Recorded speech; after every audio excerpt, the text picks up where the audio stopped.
particular, a nosotros nos interesa el conocimiento científico. ¿Y qué diferencia el conocimiento científico de los otros conocimientos con los que nos movemos en la vida cotidiana? Básicamente, una metodología, una forma de ser adquiridos. No adquirimos de la misma forma el conocimiento científico que el conocimiento de, no sé, el teléfono de nuestro amigo, ¿no? Que también es un conocimiento que lo tenemos, pero forma parte del conocimiento vulgar. Entonces, la metodología con la cual se adquiere es un rasgo distintivo del conocimiento científico. Otro es la coherencia lógica, ¿no?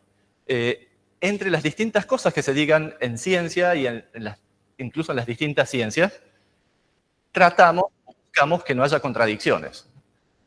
Cosa que por ahí no importa demasiado. De hecho, hay muchas contradicciones en nuestro conocimiento vulgar y ni hablar del conocimiento mítico religioso, ¿no? Hay cosas que si uno las pone juntas no pueden coexistir, ¿no? Pero no pasa nada, no pasa nada en estos, ¿no? Bueno, yo señalo ahí, me olvido que hay gente del otro lado que no ve el puntero, pero bueno, estos. En ciencia buscamos que haya coherencia. Coherencia lógica entre las cosas que se dicen. Pero además, tiene que haber algún grado de comprobación. Comprobación empírica, empírica quiere decir la práctica, ¿no? Se tiene que poder observar en la realidad, en la realidad sensible, en la que podemos percibir con nuestros sentidos y con nuestros instrumentos, que son como una extensión de nuestros sentidos, tenemos que poder comprobar esas cosas que estamos diciendo. Y con todo esto, con esta serie de proposiciones, obtenidas con esta metodología, de forma coherente, bueno, nos armamos teorías, ¿no? Teorías, en esta charla, más que hablar de teorías, voy a hablar de modelos, voy a usar más la palabra modelos, porque en definitiva es eso, un modelo es una idea de cómo las cosas funcionan y que en principio debería estar de acuerdo con todo lo que está del otro lado, ¿no?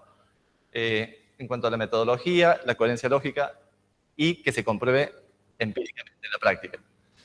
Entonces me armo estas teorías, que en definitiva son hipótesis, ¿no?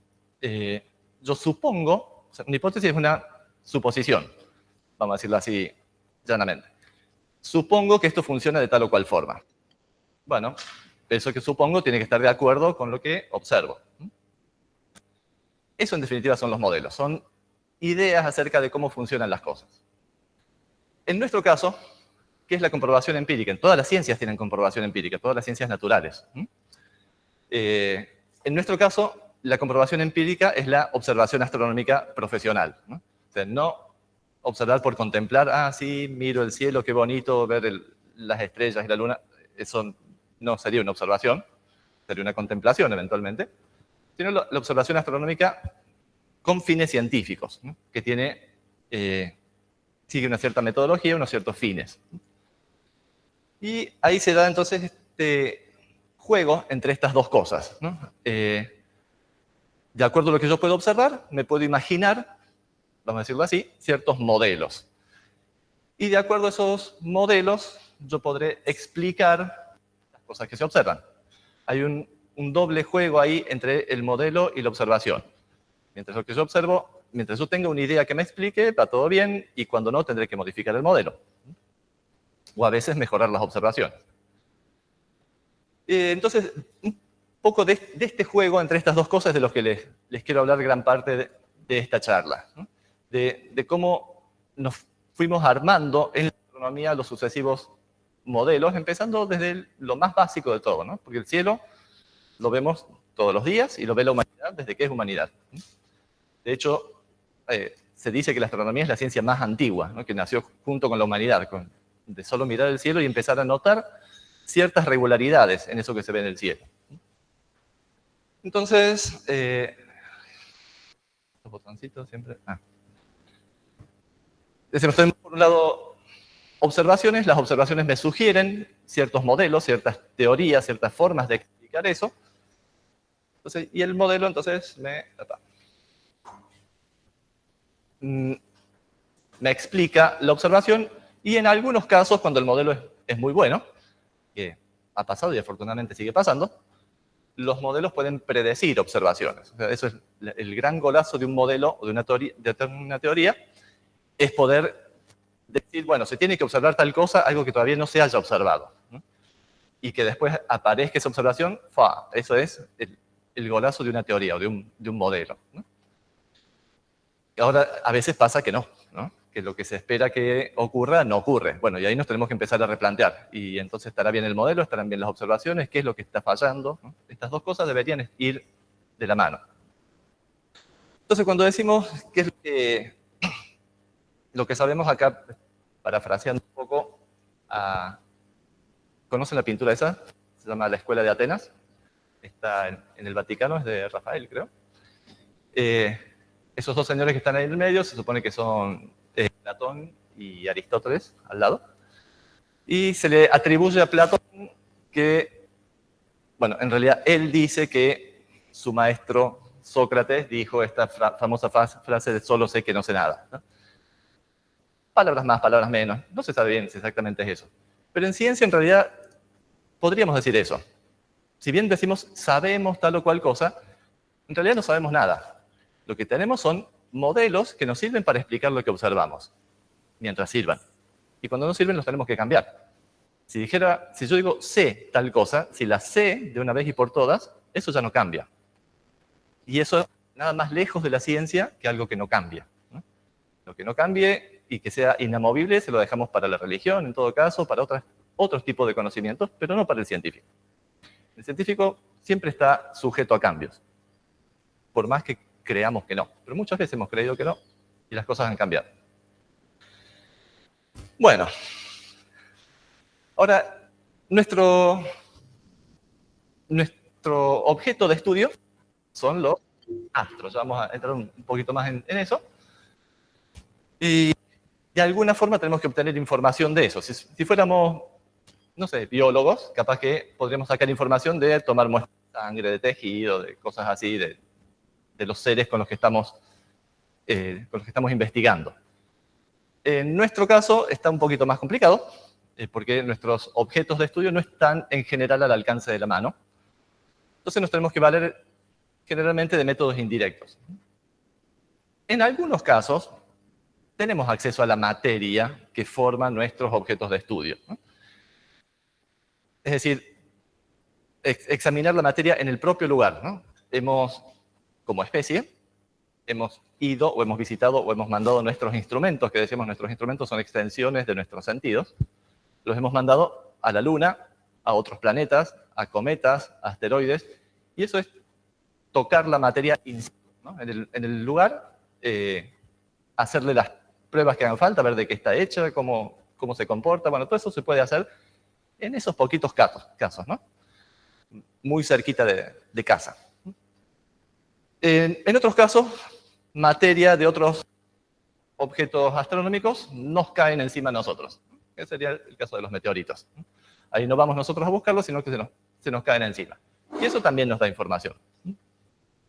Esto que sería materia en forma muy grosera, muy pedazos grandes.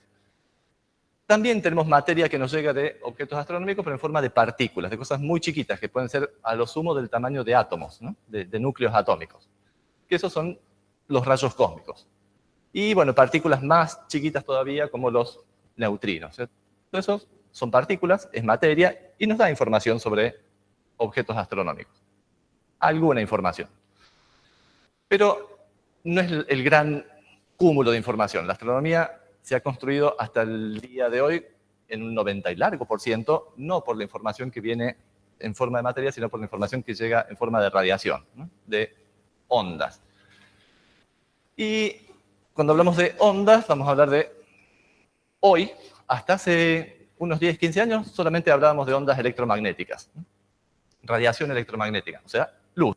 Luz y otras formas de radiación electromagnética, como las ondas de radio, los rayos X, la ultravioleta, los gamma, todo eso entra dentro de esta gran bolsa de ondas electromagnéticas. Y desde hace unos poquitos años, además, ha empezado la detección de otro tipo de ondas, que son las ondas gravitacionales, y con las cuales también se está haciendo astronomía. Es otro tipo de radiación también. Ahí no hay materia que esté viajando, son perturbaciones acá del espacio-tiempo, que nos dan información sobre ciertos eventos astronómicos, eventos muy catastróficos como fusión de agujeros negros y cosas así. Pero bueno, estamos empezando a obtener información de ahí también.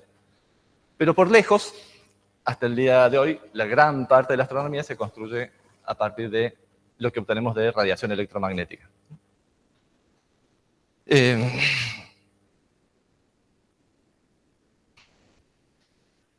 Bueno, decimos, nuestro objeto de estudio es el cielo, ¿no? Pero, ¿y si tuviéramos que definir observacionalmente? O sea, la astronomía es netamente una ciencia observacional, ¿no? Es poquito lo que experimentamos, es mucho lo que observamos. Pero cuando decimos que observamos el cielo, ¿qué es el cielo?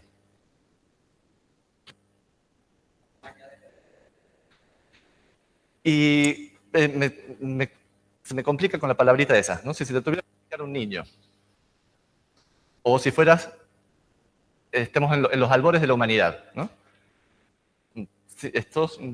Los primeros seres humanos que miran el universo, ¿qué sería la parte que es el cielo?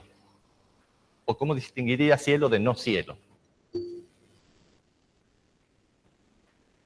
Miren, no pasa nada. Lo que no se puede tocar. Bueno, es una forma. Pero además, bueno, vos tampoco podrías tocar lo que está en el fondo del mar, ¿no? Siempre tenemos la idea que cielo va a estar de donde estamos nosotros, puesto así entre comillas, para arriba, ¿no? Bueno, ese de donde estamos para arriba, más claro, siempre desde el punto de vista observacional, o sea, ¿qué es lo que observamos como cielo? Bueno, todo lo que esté por encima del horizonte y que no esté fijado a la Tierra, ¿no? O sea, si está por encima del horizonte, por ejemplo, la copa de un árbol está fijado a la Tierra, bueno, eso no forma parte del cielo, ¿no? Pero si no, bueno, todo eso es solamente una definición un poco vaga, pero observacional. O sea, no nos metemos en cosas raras que no vemos, solamente lo que vemos. Y bueno, ahí hay un montón de cosas. Vemos cosas en esa parte de nuestra realidad que está encima del horizonte, que para una forma de abstracción, si queremos, que vamos a utilizar, es hablar de, bueno, todo eso que vemos por encima del horizonte que parece que nos está, de nuevo, estamos hablando de observación, lo que yo veo, ¿no? Lo que yo veo es una cosa que me cubre completamente, como si fuera una especie de cúpula, y eso es lo que le llamamos bóveda celeste o esfera celeste, ¿no? Celeste, de hecho, la palabra, ¿sabes lo que quiere decir la palabra celeste? No quiere decir hincha de Belgrano, ¿no? Celeste, de hecho, viene de cielo, ¿no? Celeste quiere decir perteneciente relativo al cielo. Entonces, cuando decimos la esfera celeste o la bóveda celeste, es la esfera del cielo, la bóveda del cielo. Cuando decimos el color celeste, estamos diciendo el color del cielo. O sea, decir que el cielo es de color celeste es una perogrullada, ¿no? Porque estamos diciendo el cielo es el color del cielo. Y sí, claro. Bueno, entonces la esfera celeste es la esfera del cielo. Esta que tenemos por encima del horizonte, acá en un horizonte plano, matemático, ideal, en realidad nuestro horizonte real podrá tener formas un poco más variadas, porque habrá montañas, habrá accidentes geográficos, habrá construcciones, habrá no sé qué. Pero idealmente lo tomamos así, como un horizonte plano y todo lo que esté por arriba, cielo. Dentro de ese cielo hay cosas y pasan cosas. La distinción entre objetos y fenómenos, ¿no? Objetos serían cosas que están ahí, que a veces vemos ahí, como el sol, la luna, cosas que se mueven.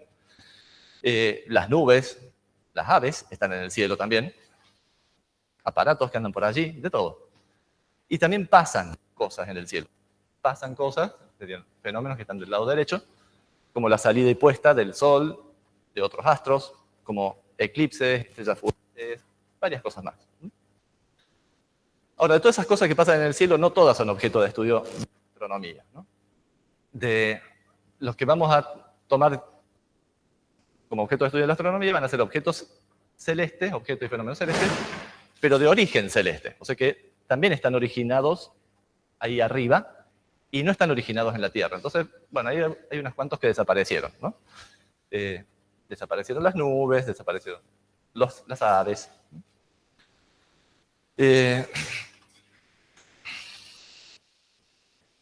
Teníamos ahí en primer lugar Sol y Luna. Eso es lo primero que podemos observar. Las observaciones astronómicas más simples y más antiguas que tenemos son las observaciones del Sol y de la Luna.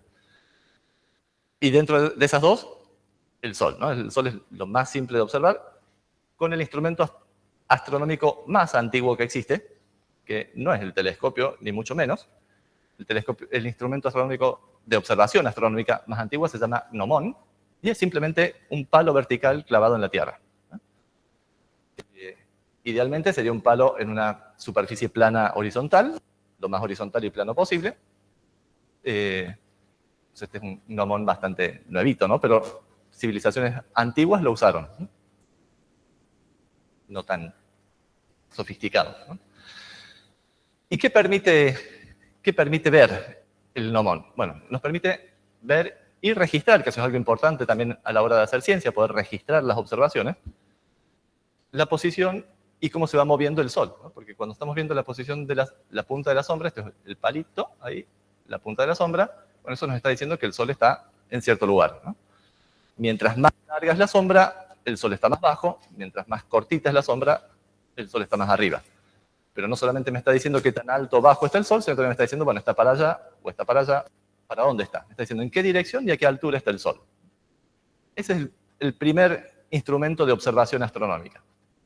Y se pueden sacar un montón de cosas de ese primer instrumento. Cuando vemos qué nos muestra, bueno, si nos tomáramos el trabajo, como se tomó este chico de la foto, de registrar la posición de la sombra a lo largo de varias horas de un mismo día, quedarían marcas como esta que vemos aquí. Si tenemos al comienzo del día que las sombras son largas, y sí, porque el Sol está abajo, está recién saliendo. Vamos a ponernos bien, está recién saliendo, bueno, vamos a tener sombras largas. Más cerca del mediodía, las empiezan a ser más cortas, el Sol también alto, y pasado el mediodía, otra vez el Sol empieza a bajar, las sombras empiezan a ser más largas. Eso es lo que se ve en esas marcas que está allí.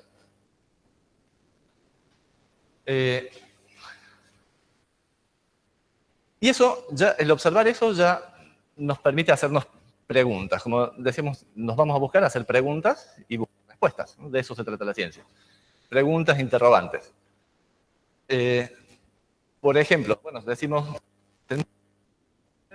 al comienzo del día, cortas al mediodía, entre comillas, pero esas sombras cortas, ¿serán siempre iguales? ¿Serán todos los días igual de cortas? ¿Estarán siempre ubicadas en la misma dirección, siempre apuntando para el mismo lado, para otro lado en distintos días? ¿Cómo serán? ¿Cómo cambiarán esas sombras? Esto acá es un gnomón, y acá vemos en una animación cómo la sombra empieza larga, se hace cortita en algún momento. Es una filmación en realidad, esto no es una animación. Después se vuelve a hacer larga de nuevo. Bueno, si uno se toma el trabajo que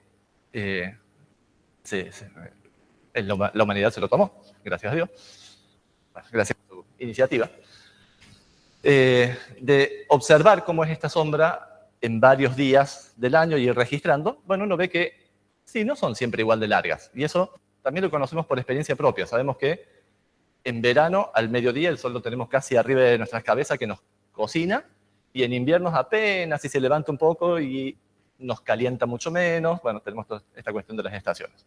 O sea, sabemos que no van a ser igual de largas. Bueno, es verdad, no son igual de largas. Pero la sombra más corta del día siempre ocurre en la misma dirección. Todos los días del año ocurre en la misma dirección. Y eso nos da una dirección privilegiada, que en nuestro caso, si esto lo hiciéramos acá en Córdoba, que no es el caso este que vemos aquí, que es de España, si lo hiciéramos en Córdoba, esa dirección es la dirección del punto cardinal sur. Siempre la sombra más corta del gnomón todos los días me va a apuntar hacia el sur. Entonces, así tenemos definidos observacionalmente, a partir de observaciones del cielo, los puntos cardinales. De observar solamente cómo se mueve el Sol día tras día. Tenemos el sur, bueno, por posición, el norte en la dirección opuesta, este y oeste, este del lado que sale el Sol, este del otro lado. Y eso lo encontramos solamente observando y preguntándonos cosas. Entonces, bueno, está bonita esta foto que muestra cómo es la trayectoria esta que hace el Sol a lo largo del día. Lo que observamos eso, una salida que llega a un punto más alto y baja. Ese punto más alto siempre está en la misma dirección, pero, como decíamos recién, algo que conocemos por experiencia propia es que cuando llega ese punto más alto al mediodía entre comillas, no siempre llega a la misma altura. Decimos, en verano llega mucho más alto, en invierno mucho más bajo. Es decir, que el arquito este no es igual en todo el año. No siempre sale por el mismo lado, no siempre llega a la misma altura el Sol. Es decir, esos arquitos en junio, para nosotros, es decir, pleno invierno, es un arquito muy bajito, que apenas si se levanta el sol hacia el mediodía y se vuelve a poner, al ser un arquito tan cortito, pasa poquito tiempo arriba del horizonte del sol, tenemos los días cortos del invierno, ¿no? Porque tiene que recorrer solamente de paso. Bueno. Están juntos los botones acá, que es complicado. Están muy juntos los botones y uno quiere tocar uno, toca otro. Bueno. Sí.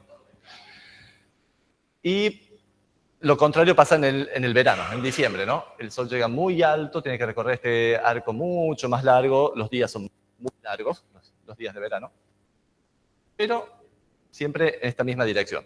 Para esto que está puesto así plano, lo vamos a poner, decíamos, en la esfera celeste, ¿no? Todo esto lo modelamos como puesto en una esfera.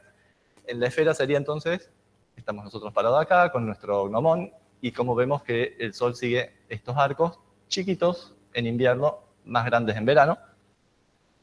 Pero todos estos arcos, si lo continuamos, serían una circunferencia. Y todas esas circunferencias están centradas en un punto que está por allí, ¿no?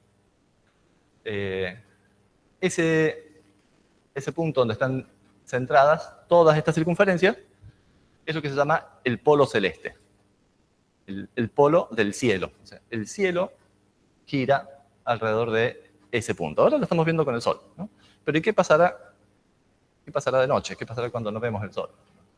Bueno, esto es para el dibujito de recién, era para un observador que está, por ejemplo, en Córdoba, o sea, podría ser Córdoba o algún otro lugar del hemisferio sur. Si en vez de hacerse en el hemisferio sur, se hace en el hemisferio norte, bueno, pasa lo mismo, ¿no? Básicamente pasa lo mismo, sino que el invierno de ellos será en diciembre, el verano junio. Pero también todo gira alrededor de un punto que es el polo celeste. Bueno, está en una animación que está más bonito de ver, pero en el verano el arco ese es más grande, el día es más largo, y en invierno, cortito.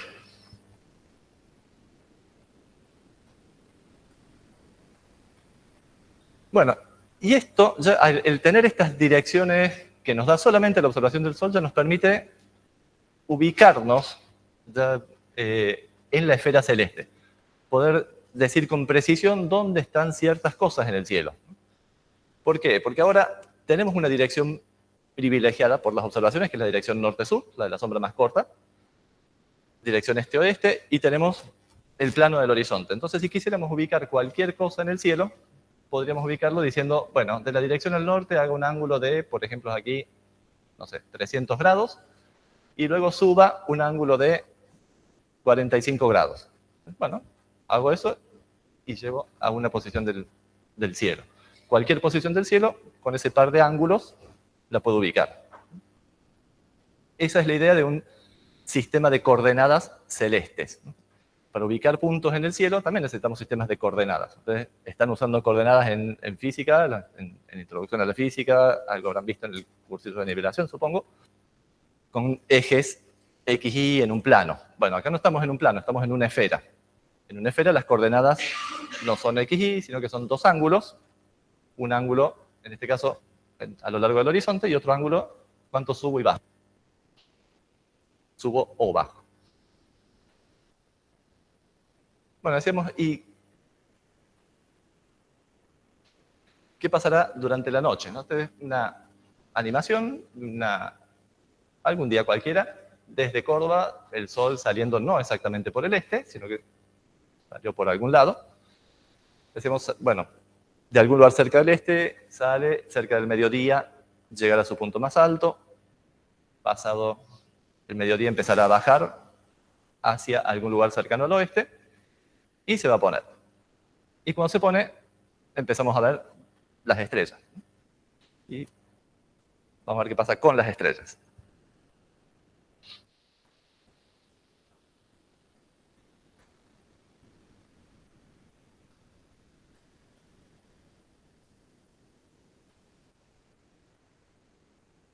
Se puso ahí cerca del oeste y empiezan a aparecer las estrellas. Y bueno, las más brillantes al menos se pueden ver.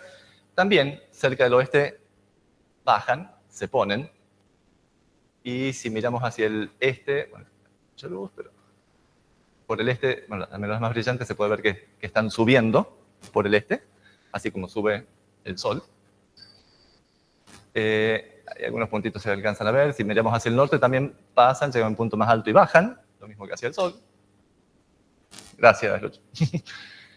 Y si miramos hacia el sur, vemos cómo está todo girando alrededor de algún punto por allí, ¿no? Si nos tomáramos el tiempo, bueno, llegó el día y a la noche siguiente, un salto a la noche, otra vez vemos el sur, todas las estrellas girando alrededor de un punto que andará más o menos como por ahí, ¿no? Aparentemente alrededor de ese punto está aquí este grupito de estrellas que, bueno, ahora está bajando. Capaz que las conocen.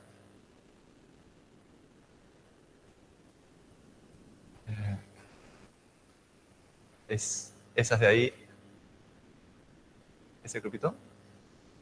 Ajá. Exactamente. La Cruz del Sur. ¿Sí? Estamos mirando hacia el sur, esa es la Cruz del Sur. ¿Y qué es la Cruz del Sur? La constelación. Bueno, desde que aparecen las constelaciones, vamos a ver un poquito sobre qué son esto de las constelaciones, porque también son de las cosas que inventamos para ordenarnos un poquito el cielo. Bueno, su origen no fue ese, su origen fue más bien mitológico, si queremos. No sé si se escucha, si en el Meet se escucha. No.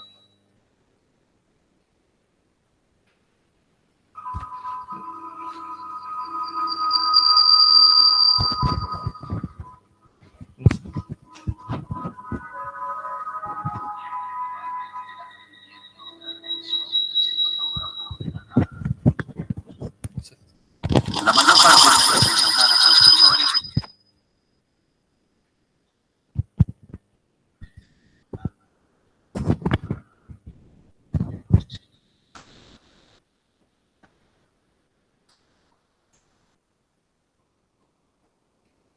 Ahí dice que no se escucha. Bueno.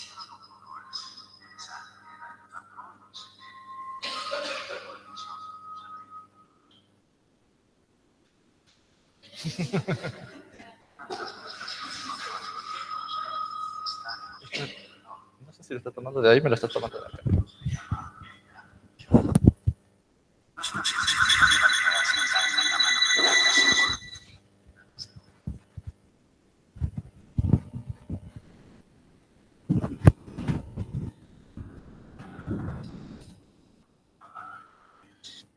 Igual lo que está mostrando es cómo el mismo conjunto de estrellas, visto por distintas civilizaciones, se imaginaron distintas figuritas.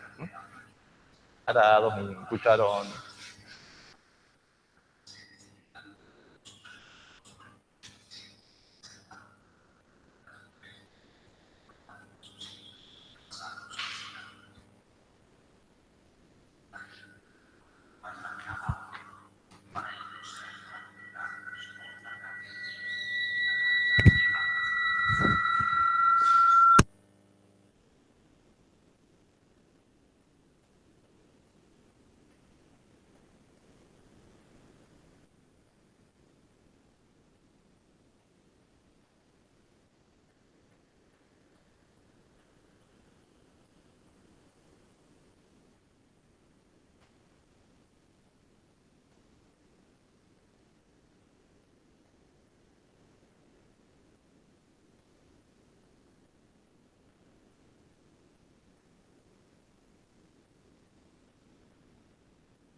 Bueno, entonces... Copla con la compu. Ahí está. Estos dibujitos, estas constelaciones que en la antigüedad, bueno, se los imaginaron así, todavía las seguimos usando, no con las finalidades que tenían en aquel momento, sino una forma de ordenarnos en el cielo, ¿no? Esta es la misma constelación, Orión, en una versión un poco más nueva. Aquí, bueno, con indicaciones de los brillos de las estrellas de otra forma. Y podría apagar un segundito la luz, un segundito para que se puedan ver acá las líneas. ¿Qué son las constelaciones hoy para nosotros? Bueno, no, tampoco se ven. A ver, ahí está, acá se ve mejor. Había puesto la versión oscura y la versión clara porque no sabía cuál se iba a ver bien. Hoy, ¿qué son las constelaciones para nosotros? Bueno, son regiones del cielo, ¿no? Lo único que se ha hecho, bueno, la Unión Astronómica Internacional, que es la que nuclea a los astrónomos del mundo, en 1925, bueno, decidió partir el cielo en 88 regiones, que son las 88 constelaciones, que ven que tienen unos límites así muy cuadraditos, como si fueran las divisiones políticas de los países, ¿no? Que son divisiones convencionales, no existen en la realidad, sino que uno dice, bueno, acá terminó Orión y empieza Tauro, en esa línea. Bueno, pero es convencional, solamente nos sirve para ordenarnos, para decir, bueno, este objeto está en la constelación tal, bueno, sabemos en qué región del cielo está. Y son esas 88. Se ha respetado más o menos la región donde los antiguos acá veían la figura esa del cazador de Orión, bueno, esa misma región más o menos se ha respetado para decir, bueno, eso es Orión para nosotros hoy. Y otra vez Orión. ¿Qué más podemos observar? Ahí nos decía Carl Sagan que veíamos, se ven siempre las mismas constelaciones y en distintas épocas del año. Si hiciéramos esta observación que es mirar, acá el sol acaba de ponerse, o sea que si pudiéramos ver, ven que se ve todavía medio clarito ahí en el horizonte, el sol estaría por ahí abajo, ¿no? Sabemos que de día no vemos las estrellas, pero apenas empieza la noche ya sí. Entonces, si reconocemos esa parte del cielo, si no, no importa, ahora lo vamos a poner.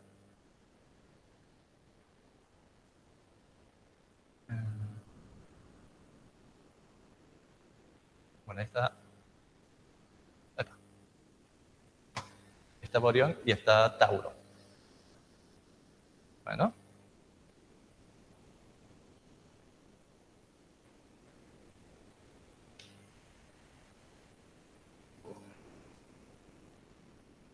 La constelación que sigue ahí es Tauro.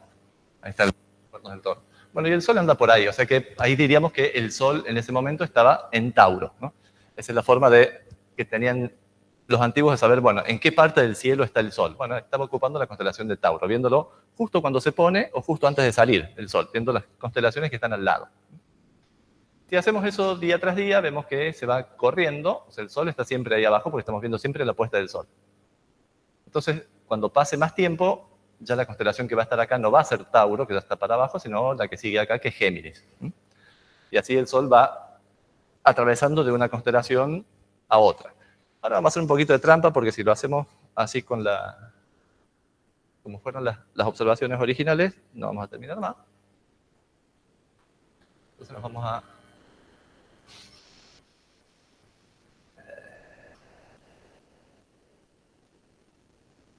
Vamos a valer de este software, Stellarium. Posiblemente muchos lo conozcan. Esto nos muestra la apariencia del cielo, está, bueno, puesto para hoy, aquí, en Córdoba. Y podemos hacer de trampa acá, al Stellarium, ¿no? Porque sabemos que ahora está de día, bueno, no podemos ver las estrellas, pero acá nos permite hacerle trampa y decir, bueno, no, pero sácame la atmósfera, ¿tá? Entonces, si no tuviéramos la atmósfera, o si de repente hubiera un eclipse de sol, que me tapa la luz del sol, podría ver las estrellas que están atrás, ¿no? Y entonces ahí puedo, en qué región del cielo está el sol en este momento, ¿no? Vamos a avanzar un poquito de tiempo, hasta el mediodía.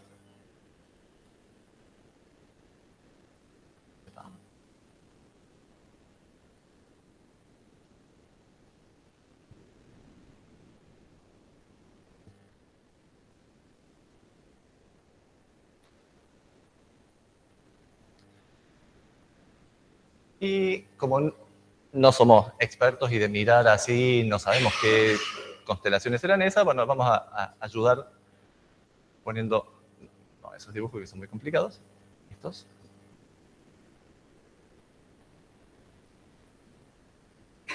Entonces, ahí que estamos viendo que ahora, bueno, no ahora, esto es mañana a las casi 2 de la tarde, el Sol va a estar ubicado ahí en la parte del cielo que corresponde a la constelación de Piscis, ¿no?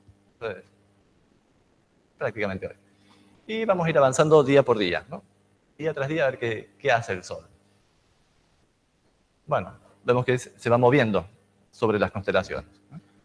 Está en Piscis, en algún momento ahí está entrando a la siguiente constelación, que tiene el nombre, Aries.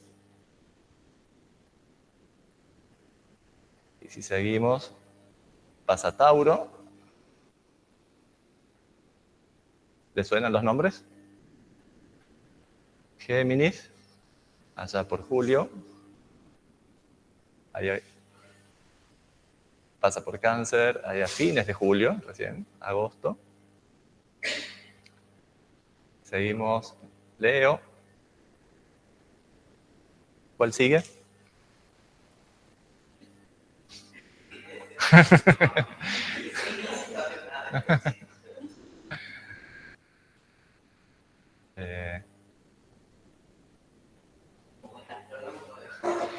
Pero son las constelaciones.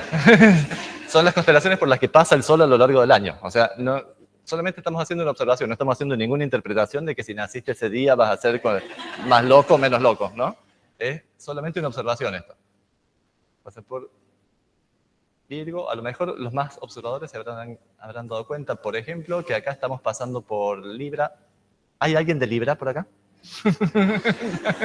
Yo también. ¿Está? Se supone que el Sol está en Libra en octubre, ¿no? Y acá estamos, fíjense, en noviembre, mitad de noviembre. O sea, hay algo que está mal ahí, hay algo que está muy mal. Y si seguimos mirando, después de Libra, bueno, ahí entró a Escorpio. Después de Escorpio pasa por otra, acá se ve una rayita azul que va por ahí, que es parte de esta otra constelación que se llama Ofiuco. Después de Escorpio pasa por Ofiuco, después recién entra en Sagitario. Se pasa por 13 constelaciones a lo largo del año. Capricornio, Acuario y así. Bueno, entonces, ese recorrido que hace a lo largo de un año el Sol, pasando por todas esas constelaciones, las que se llama el zodíaco, o sea, de todas esas 88 constelaciones, el Sol no se puede encontrar en cualquiera, solamente se encuentra a lo largo de esas, y todos los años pasa por las mismas constelaciones. Esa es otra regularidad que tenemos. Entonces, habíamos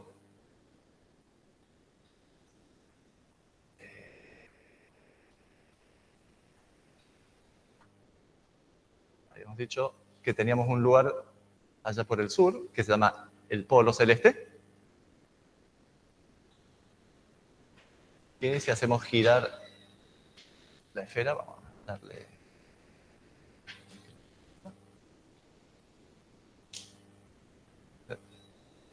Esto es muy acelerado, por supuesto. Todo el cielo gira alrededor de ese punto. Entonces, ese punto también, o esos puntos, los polos, nosotros vemos uno solo, el polo sur, pero también hay un polo norte, nos sirven como referencia también para ubicar las estrellas y los astros en el cielo. Ese es otro sistema de coordenadas. Hace un rato les mencioné que uno en el cielo necesita coordenadas. Unas, las más básicas, como decía, en el horizonte, digo, bueno, ¿cuánto me muevo en el horizonte? ¿Cuánto subo? Es un sistema que tiene sus complicaciones. Otra es usar estas coordenadas que están fijas al cielo. Fíjense que ven que hay unas rayitas, hay unas líneas que van así en forma radial. Estas así y estas otras así, ¿no? Que van como círculos concéntricos. Bueno, esto es lo mismo que los meridianos y paralelos que tenemos en la esfera terrestre. En el globo terrestre nosotros tenemos los polos de la Tierra, tenemos meridianos y paralelos. ¿Se acuerdan de las clases de geografía? Bueno, en esta otra esfera, que es la esfera celeste, la esfera del cielo, también tenemos polos, tenemos meridianos y tenemos paralelos. Y así como en la Tierra, entre polo y polo tenemos un ecuador, bueno, en el cielo también tenemos un ecuador, se llama ecuador celeste. Está difícil verlo acá, pero es la línea que va por ahí, esa línea que pasa justo por el este y de ahí sube. Y a partir de ese lugar, de ese ecuador, podemos contar grados, cuántos grados hacia el sur o hacia el norte está, por ejemplo, esa estrella, y decir esa coordenada, cuánto más al norte o al sur está del ecuador. Así como en la Tierra tenemos la latitud, bueno, tenemos esta otra coordenada, en el cielo se llama declinación. No importa el nombre, ya lo van a ver más adelante. Y tenemos otra coordenada. Nos hace falta otra coordenada. Lo que sería, como en la Tierra tenemos la longitud, y a ver los que se acuerdan de geografía, las longitudes en la Tierra. ¿Desde dónde se miden? ¿Dónde está el cero de las longitudes? ¿En cuál meridiano? Claro, el meridiano de Greenwich, ¿no? Cada lugar tiene su meridiano y tenemos el meridiano de Greenwich que decidimos elegir, bueno, este es el cero y de acá cuento cuántos grados hacia el este o hacia el oeste está. Bueno, en el cielo también tenemos que elegir entonces algún meridiano que sea el cero y a partir de ahí empezar a contar. Podríamos haber elegido, así como se eligió Greenwich, podríamos haber elegido la estrella tal y decir, bueno, esa estrella tiene el meridiano cero. Pero no, no hicimos eso.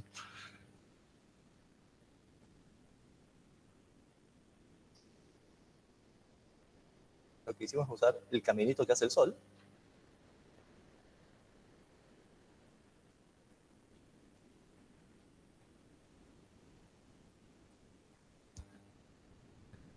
¿Qué parece el Sol de nuevo?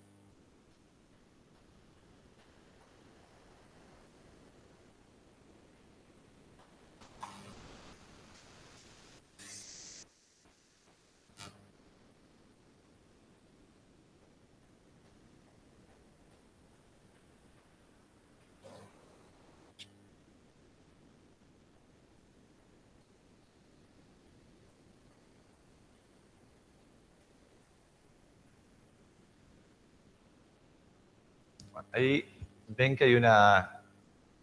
Opa. Zoom. Ven que hay una rayita roja ahí. Bueno, eso es si hubiéramos seguido el Sol, el camino que fue haciendo el Sol a lo largo de todo el año, pasando por las 12 constelaciones, las 13 constelaciones que están en ese camino. Ese caminito se llama la eclíptica. Eso está cruzado con respecto al ecuador, a veces está más al norte, a veces está más al sur, y el punto donde se cruzan esos dos caminitos, el ecuador con la eclíptica, ese es el que elegimos como cero.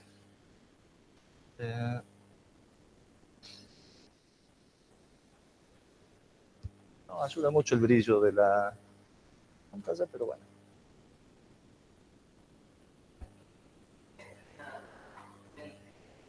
Ya. Bueno. Entonces, esta línea que está acá es el ecuador celeste, esta roja es la eclíptica, el camino que hace el Sol a lo largo de un año, donde se cruzan, bueno, se cruzan en dos partes, una de esas, por donde pasa el Sol cerca del 21 de marzo, ahí decimos, bueno, ese es el cero, es como si fuera el meridiano de Greenwich del cielo, ¿no? Se llama el punto vernal, y a partir de ahí contamos las posiciones. Está bien. Vamos a salir de acá. Vamos a volver a la presentación.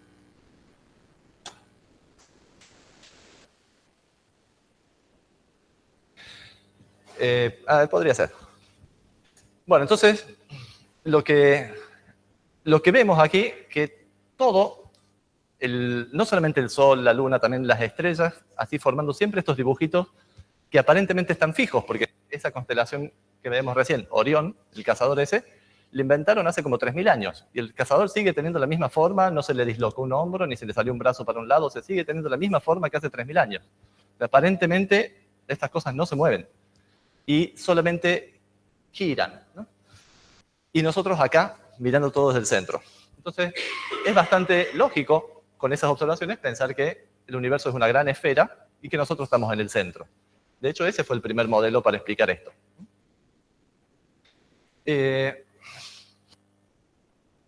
Pero algo que se veía recién en el Stellarium, y ahora lo vamos a ver también, sería otra observación. Nos fijamos siempre en una misma región del cielo, acá entre las constelaciones de Escorpio y Libra, y vemos qué pasa por esa región del cielo día tras día a lo largo de un par de años, y acelerado, por supuesto. Como les decía, el escorpión no se desarma. Por más que pase el tiempo, el escorpión sigue siempre en la misma forma, siguen teniendo sus tenazas por ahí, la cola por ahí. Pero sí vemos, bueno, cada tanto eso que pasa en la luna, ahora pasa el sol. Vimos que en algún momento del año pasa el sol por ahí, por Escorpio. Una vez por mes pasa la luna, que es esa cosa que se ve, que pasa rápido. Pero también vemos otras cosas que se mueven, ¿no? Como ese que ve ahí. Que ve ahí, esta otra. O sea, hay algunos astros que no forman parte de las constelaciones que están fijas, sino que se mueven. Son astros errantes, le llamaron los griegos. Y la palabra en griego para decir astro errante es planeta. Planeta quiere decir eso, un astro errante. O sea, son estos puntitos que se van moviendo en el cielo que no están siempre fijos con respecto a las constelaciones. Se ven 5 de esos puntitos a simple vista, 5 planetas. Los griegos lo asociaron a 5 de sus dioses, esos que están allí. A nosotros no nos llegó la versión griega, sino que nos llegó la versión latina, la versión apropiada por los romanos de esos mismos dioses griegos, que son Mercurio, Venus, Marte, Júpiter y Saturno. Esos son los 5 planetas. Entonces, observacionalmente, ¿qué son estos 5 planetas? Bueno, son estos 5 puntitos que se mueven con respecto a las constelaciones. Bueno, esto también había que explicarlo de alguna forma, y otra vez los señores de la Escuela de Atenas ahí dieron algunas explicaciones. Según ellos, la geometría, el lenguaje en el que estaba construido el universo, y en el cielo solamente podía haber cosas perfectas, y lo perfecto eran las esferas y los círculos. Entonces imaginaron que todo lo que estuviera en el cielo tenían que ser esferas y círculos. Ahora, está un poco complicado reproducir esos movimientos que veíamos que hacían los planetas, que a veces se iban para adelante, se iban para atrás, con solamente esferas moviéndose siempre en forma uniforme. Bueno, a alguien se le ocurrió mejorar un poquito el modelo, ¿no? Dice, bueno, pero si en vez de estar la esfera, por ejemplo, la esfera de Marte, la esfera de Marte está girando alrededor de la Tierra, que está fija en el centro. Estamos acá en el centro. Pero esa esfera de Marte tiene a su vez otra esferita más chiquita. Y el puntito de ese planeta Marte está sobre esa esferita. Cuando yo combino el giro de esta esferita chica con el giro de la esfera más grande, voy a tener que hacer estos rulitos, ¿no? O sea, estas cosas así. O sea, esto es un modelo que explica esta observación. Y la explica bastante bien. Estamos siglo II después de Cristo, o sea, hace casi 2000 años. No había instrumentos de precisión. O sea, lo que había eran las observaciones visuales de decir, bueno, sí, pasa al lado de esta estrella, después se mueve para la otra y hasta ahí llegamos, ¿no? Con esa precisión, esto alcanza. No había por qué preocuparse. Sin embargo, en Grecia también hubo otras ideas. No fue solamente que todos los griegos pensaban que nosotros estábamos en el centro. Hubo otra gente que pensó otras cosas, como este señor Aristarco de Samos, que se le ocurrió lo siguiente. Algo que nosotros vemos todos los meses son las fases de la luna, ¿no? Y estaba bastante claro, ya desde aquel entonces, que las fases de la luna era por cómo estaba dando la luz del sol, ¿no? Porque según cómo esté el ángulo entre la luna y el sol, es la fase. Entonces, que es una cosa esférica, y la luz del sol hace que veamos a veces una parte iluminada, a veces otra. Y se le ocurrió lo siguiente a Aristarco. Dijo, bueno, si yo estoy aquí parado en la Tierra, el sol está iluminando la luna, cuando yo vea la luna iluminada justo a la mitad, ni un poquito más ni un poquito menos, justo a la mitad, estos 3 cuerpos van a estar formando un triángulo rectángulo. Yo voy a tener un ángulo recto, un ángulo de 90 grados. Y dijo, si yo mido este otro ángulo, este ángulo alfa, entonces va a ser de 90 grados. Si yo mido este ángulo beta, ¿qué sería ese ángulo beta? Bueno, tengo la luna allá, tengo el sol allá, mido este ángulo entre la luna y el sol. Ese sería el ángulo beta. Si yo mido ese ángulo beta, puedo tener una idea de cómo es este triángulo, qué tan grande es este triángulo. Resulta que cuando hizo eso, encontró que, fíjense que si el ángulo beta este es chiquito, sería ángulo beta chiquito por acá, sería que el Sol está acá muy cerca. Mientras más lejos me lleve el Sol, el ángulo beta se va haciendo cada vez más grande. Y resulta que siempre que hacía esta medición, en cada cuarto creciente, cuarto menguante, le daba siempre que el ángulo beta era casi 90 grados. Tener acá un ángulo de casi 90 grados quiere decir que el Sol está, en este dibujo, muy a la derecha, muy lejos. Entonces, teníamos esa observación. Y hay otra observación que algunos de ustedes capaz que la han hecho, que es que cuando uno mira el disco del Sol, cosa que uno no la puede mirar generalmente, pero lo ve cuando sale, cuando se pone, por ejemplo, puede ver el disco del Sol de una forma más o menos segura. Cuando ve el disco de la Luna, los dos parecen tener el mismo tamaño. De hecho, gracias a eso es que tenemos eclipses de Sol, que la Luna puede tapar el Sol completamente, y a veces no la tapa del todo y tenemos eclipses anulares, una serie de cosas. Porque los dos, en el cielo, cuando yo los veo en el cielo, tienen prácticamente el mismo tamaño. Entonces, juntando estas dos observaciones, ¿qué dijo Aristarco? Ajá, el Sol está muy lejos, porque este ángulo es de casi 90 grados. Está muy lejos, pero yo lo veo del mismo tamaño que la Luna. Entonces debe ser una cosa gigante, muy grande. Si está miles o millones de veces más lejos, miles en realidad, miles de veces más lejos que la Luna, será que el Sol es miles de veces más grande que la Luna, para que yo lo vea del mismo tamaño. Dijo, bueno, una cosa así de grande, se le ocurrió simplemente. Dijo, bueno, es posible que a lo mejor sea eso tan grande lo que es el centro del universo, nuestro universo, y no la Tierra. ¿No? Es decir, fue el creador del primer modelo heliocéntrico. O sea, tuvo otra idea, diferente a la de lo que veíamos hace un rato de Ptolomeo. Como vemos, los dos podían explicar las observaciones. ¿Qué pasó con este otro modelo? Y bueno, se perdió un poco ahí en el tiempo. ¿Por qué no se perdió el de Ptolomeo? Bueno, porque tuvo un aparato de prensa muy grande durante toda la Edad Media, que fue la Iglesia Católica, que era el modelo oficial. Entonces, fue el que llegó hasta fines de la Edad Media. Pero el modelo heliocéntrico volvió. De alguna forma, no sé cómo, no he podido rastrear cómo, Nicolás Copérnico se encontró también con este modelo. Y dijo, bueno, estaban un poco complicadas las cosas en esa época. Si se te ocurría decir que el Sol estaba en el centro y en la Tierra, corría riesgo tu vida. Entonces, dijo, no, yo no estoy diciendo que el Sol esté en el centro. Solamente digo que si hacemos las cuentas como si el Sol estuviera en el centro, podemos explicar los movimientos de una forma mucho más sencilla que con los epiciclos de Ptolomeo. ¿Qué pasa con los epiciclos? Los epiciclos sí funcionan más o menos bien, pero a medida que van pasando los siglos, porque estamos hablando de cosas de siglos de antigüedad, milenios también, se empiezan a notar diferencias y hay que meter más epiciclos, y más epiciclos, y más epiciclos. Se hacía toda una maraña de esferitas que era inmanejable. Copérnico dijo, mira, es sencillo así, si en vez de poner un montón de epiciclos los ponemos todos centrados en el Sol, la cosa funciona, matemáticamente funciona. Y así se puede explicar estos movimientos de ida y vuelta. Por ejemplo, acá en esta animación, estas idas y vueltas de Marte en particular del año 2020, si seguimos la posición de Marte a lo largo de 2020, hizo estos movimientos que vemos acá, avanzó, volvió, después volvió a avanzar.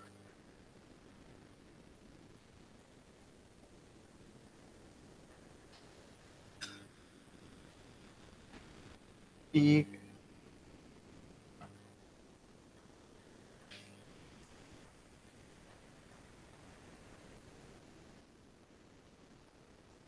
este es acá abajo el modelo heliocéntrico, ¿no? Está el Sol en el centro, ahí está la Tierra, desde donde nosotros estamos mirando, y ahí está Marte. Entonces nosotros desde la Tierra vemos a Marte en aquella posición del cielo. A medida que los dos se mueven,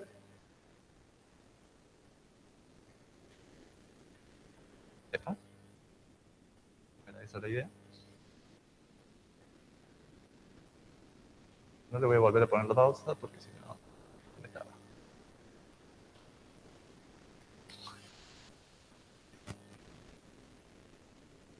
Prestemos atención ahí en la parte de abajo.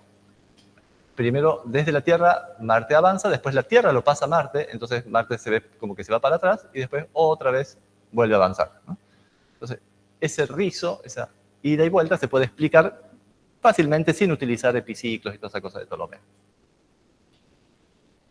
Bueno, esas observaciones las hizo con mucha precisión este señor, Tycho Brahe, que todavía estamos en la época pretelescópica, ¿no? Pudo hacer observaciones muy precisas para su época porque tenía mucha plata, entonces básicamente podía construirse su propio observatorio y tener gente que trabajara con él y que llevara observaciones muy precisas con lo que había en esa época y muy meticulosas, ¿no? Principalmente de Marte, pero siguió a todos los planetas. Lo que le faltaba a Tycho era, si bien podía ser, fue el mejor observador de su época, pero no tenía la parte matemática para poder explicar, no tenía cómo hacer el modelo que explicara esas observaciones tan buenas que él tenía. Por suerte coincidieron en la época y en la geografía con Kepler.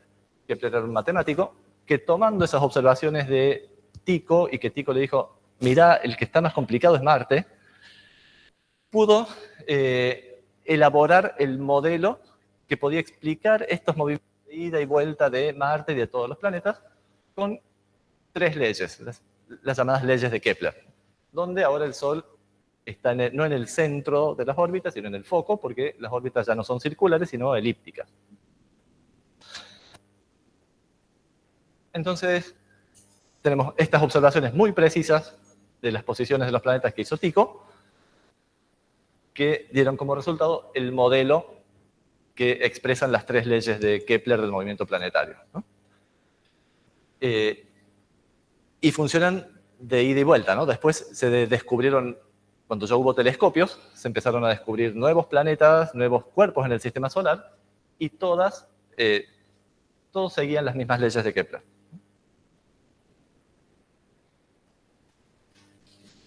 Bueno, vamos a saltar un poquito la parte de Galileo, pero Galileo también hizo otras observaciones a favor del modelo, no tanto el modelo heliocéntrico, sino sí para decir que la Tierra no era el centro, ¿no?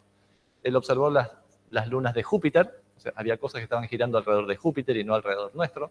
Observó que Venus tiene fases igual que la Luna, y eso solamente se puede explicar si Venus está girando alrededor del Sol y no alrededor nuestro. Y todo ese montón de observaciones, hubo un señor que lo puso en un modelo más abarcador todavía, Isaac Newton.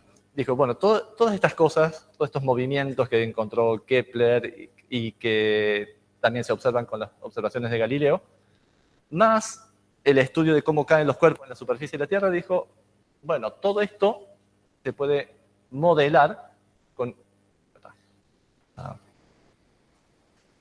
una matemática muy sencilla. Esto es muy sencillo matemáticamente, ¿no? Son nada más que multiplicaciones y divisiones, ¿no? Más fácil no podría ser. Dice, por primera vez se mete dentro del modelo una fuerza, se habla de una fuerza física que es la que causa estos movimientos. Con esta simple expresión se puede explicar, de aquí sale que las órbitas sean elípticas, que cumplan las 3 leyes de Kepler y todo lo demás. Y muchas cosas más. Entonces, todas estas observaciones nos dan el modelo de la ley de gravitación universal. Esta ley de gravitación predice cosas de cómo se tienen que comportar los planetas y los demás cuerpos, y todo eso funciona de maravillas. Hasta que deja de funcionar. De hecho, después se descubrieron, con el advenimiento de los telescopios, se encontraron más astros errantes, cosas que se mueven. Así, por ejemplo, Herschel descubre Urano, y Urano también se movía de acuerdo a lo que predecía las leyes de Newton. O sea, perfecto. Urano empezó a mostrar algunas inconsistencias, se estaba apartando donde tenía que estar, pero decíamos, no, pero las leyes de Newton funcionan. O sea, si hay algo que se está apartando, debe ser que hay algo que no estamos viendo, nos está faltando alguna observación. Estos 2 matemáticos, uno de cada lado del Canal de la Mancha, un francés y un inglés, dijeron, bueno, por estos apartamientos que tiene Urano debe ser que hay otro planeta que está también haciendo una atracción gravitatoria y lo está perturbando. De esa teoría de perturbaciones predijeron que tenía que haber otro planeta más, Neptuno. Y efectivamente, bueno, Neptuno después apareció, fue un francés el que lo encontró. Sí, como decíamos hace un rato, y bueno, poder predecir es el golazo más grande de cualquier modelo, de cualquier teoría. Fíjense, el descubrimiento de Neptuno fue predicho por la teoría de gravitación de Newton.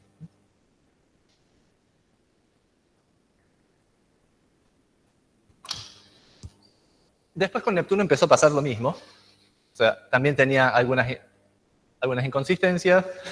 Dijeron, bueno, tiene que haber otro planeta más.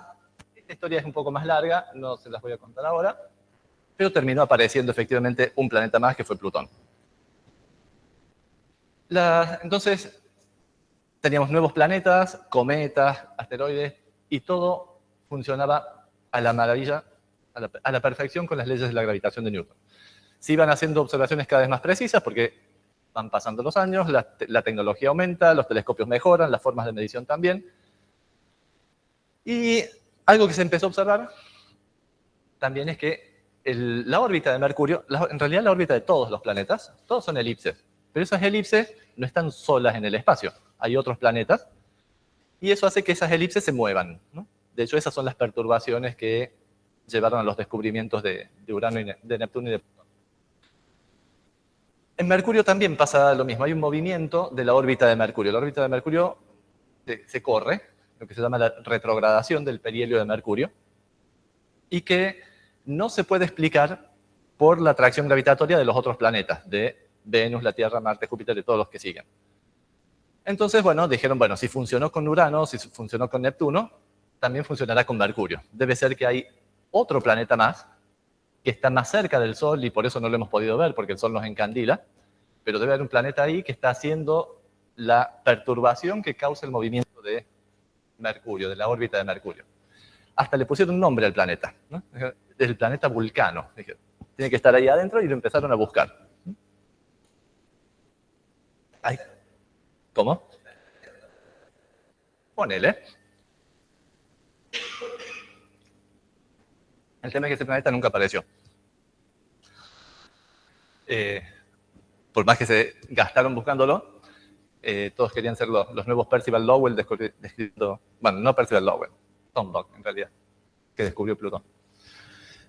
No apareció, o sea, no existe. Entonces, ¿y cómo hacemos? Porque ahora veníamos tan bien con las leyes de Newton que nos explicaban todo lo que teníamos hasta ese momento, y ahora nos aparece un movimiento en el perihelio de Mercurio que no va con ese modelo. Hay algo ahí que está mal, pues.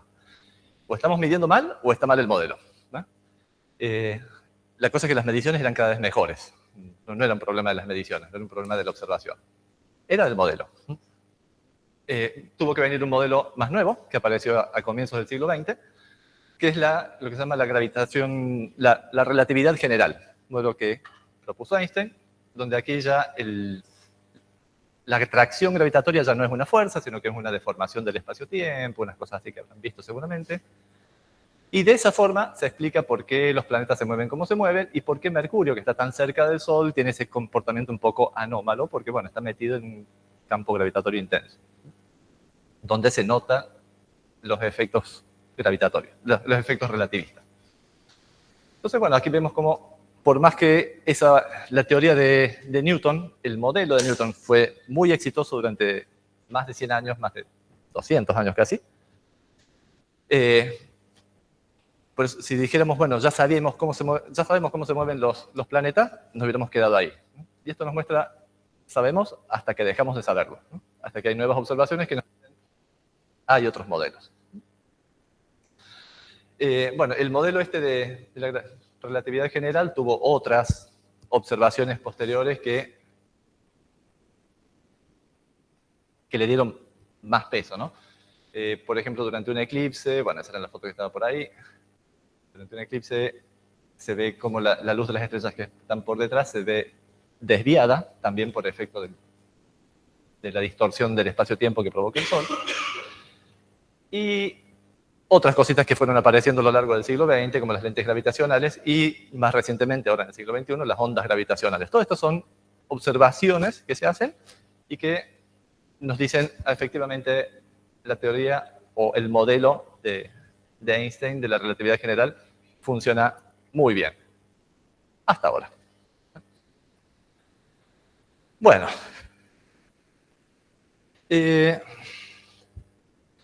Hay un problemita que tenemos los astrónomos, que es el de las distancias, ¿no? Yo que les cuento, hasta ahora, este juego de observaciones y modelos, bueno, quería que se lleven esa idea de esta parte de la charla, y cómo las cosas pueden ir cambiando. Les van a contar en las sucesivas charlas distintos modelos para explicar distintos objetos celestes, cómo funcionan estrellas, cómo funcionan galaxias, nebulosas y cosas extrañas. Pero todo eso son modelos y que pueden estar sujetos a cambios. Todo depende de las observaciones que tengamos. Uno de los problemas serios que tenemos los astrónomos son las distancias. Las distancias en forma relativa dentro del sistema solar se conocen desde hace mucho. Fíjense, Copérnico era hace muchísimo tiempo, antes de Kepler y todo lo demás. En esa época ya se conocía, lo que vemos aquí son los radios de las órbitas de los planetas en unidades de la distancia de la Tierra al Sol. Es decir, si yo tomo como 1 la distancia Tierra-Sol, bueno, entonces Marte está a 1,5, está a 1,5 veces la distancia de la Tierra al Sol. Saturno está casi 10 veces la distancia de la Tierra al Sol. Esas formas relativas, que estos es de Copérnico, estos son los actuales, como ven, son bastante parecidos, no estaba tan mal Copérnico y sus contemporáneos, porque se pueden medir con bastante precisión. Sí. La distancia media. La media.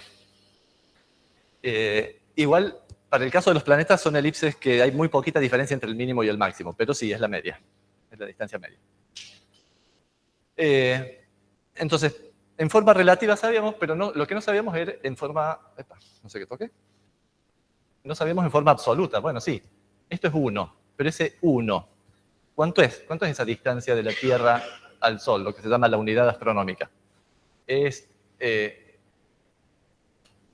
¿Serán 1000 kilómetros? ¿Será 1.000.000 de kilómetros? ¿Serán 1.000 millones de kilómetros? ¿Cuánto será esa distancia? No tenemos forma de ir hasta el Sol y ponerle una cinta métrica. Entonces fue un problema grave, serio, de la astronomía. Una de las formas de resolverlo fue, una vez que se pudieron hacer observaciones precisas del sistema solar, con trigonometría, en definitiva. Si yo observo algún determinado objeto desde 2 lugares diferentes, que yo conozco la separación entre esos 2 lugares, bueno, puedo resolver este triángulo y saber el resto de los lados del triángulo, saber a qué distancias están. Eso se puede hacer con asteroides. Hubo algunas campañas de observación de asteroides, incluso que se llevaron a cabo aquí desde el Observatorio de Córdoba. Se contribuyó desde el Observatorio de Córdoba a la observación de estos asteroides a fines del siglo XIX, porque había que determinar con precisión cuánto valía la unidad astronómica. Otra que se los cuento así porque está lindo nada más, los tránsitos de Venus.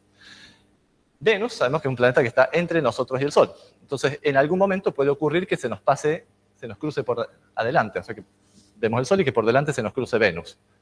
No es muy frecuente que eso ocurra, ¿no? De hecho, para que eso ocurra, tiene que pasar que la Tierra esté en la línea donde las 2 órbitas se cruzan.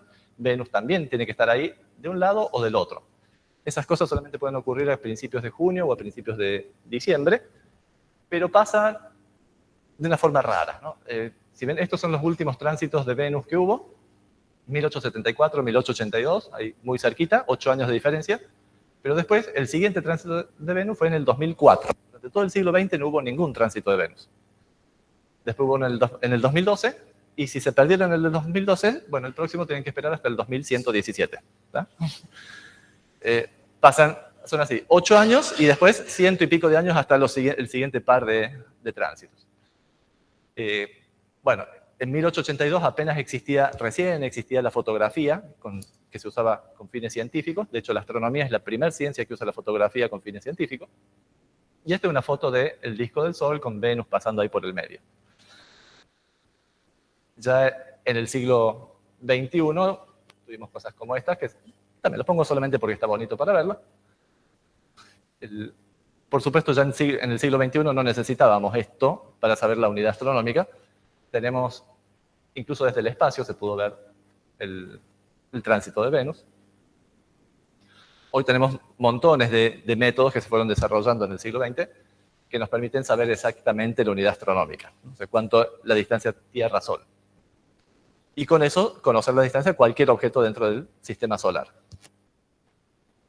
Pero ¿y qué pasa cuando las cosas no están en el sistema solar? Y las estrellas, que están más lejos todavía, bueno, un poco la idea es casi la misma, ¿no? Hacer trigonometría, si yo observo desde dos lugares diferentes, hago el triangulito y saco la distancia.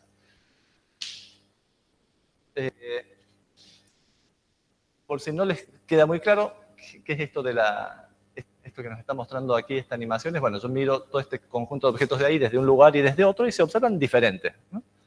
Si ustedes hacen ahora, por ejemplo, la prueba de taparse un ojo y con un dedo tapar el sol que está ahí en el medio, y con el dedo donde está, cambias de ojo, ahora el sol va a estar destapado, ¿no? Pero lo tenés tapado con un ojo, pero con el otro, cuando cambias desde el punto de vista, pasas de mirar de un lado a mirar del otro, en uno sí te lo tapa y en otro no te lo tapa. Bueno, eso mismo podríamos hacer con las estrellas, utilizando el movimiento de la Tierra alrededor del Sol. Cuando la Tierra está en un punto de la órbita, está viendo esas estrellas proyectadas sobre el fondo en alguna dirección. 6 meses después, lo estamos mirando desde otro lado, entonces va a estar proyectado sobre otra dirección. Lo que vemos aquí, como si eso ocurriera ahí sobre el cucharón, ven que en un caso la estrellita está metida dentro del cucharón y acá está un poquito afuera, ¿no? Hay un pequeño desplazamiento porque lo estoy mirando desde dos lugares diferentes. Eso se llama la paralaje trigonométrica. Y es el método directo entre comillas, que tenemos de medir distancias en astronomía. La única forma que nos da así, directamente una distancia a un astro. Ustedes van a ver, cuando vean las próximas clases, muchas veces van a hablar de distancias, y en algunos casos les van a contar cómo se determinan esas distancias y en otros no. Pero todos están basados en este primer método. Gracias a que a algunas estrellas podemos saber a qué distancia están por este método, después ya podemos usar otros indicadores. Por ejemplo, si hay dos estrellas que son iguales, hay algo que nos indica que son iguales, pero esta la veo más débil que la otra, y bueno, la diferencia en brillo será por una diferencia en distancia, ¿no? Entonces, viendo cuánto más débil es, puedo saber cuánto más lejos está. Y así, se va armando toda una escala de distancias para ir hasta las distancias cosmológicas. Pero la base de esa escala es esta, la paralaje trigonométrica.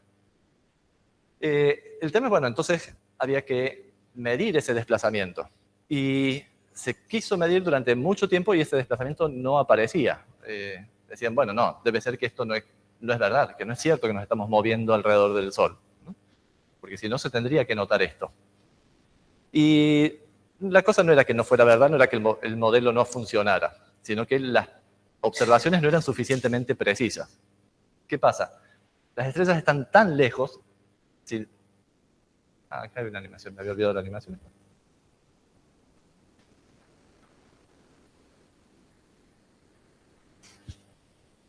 Aquí lo que estamos viendo es, visto desde la Tierra, es una estrella que está cerca. Ven que el angulito ese se varía mucho.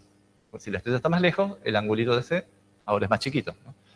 Esto es como se ve en el cielo. En el cielo se mueve mucho, si está cerca, y si está lejos, se mueve poco a lo largo del año.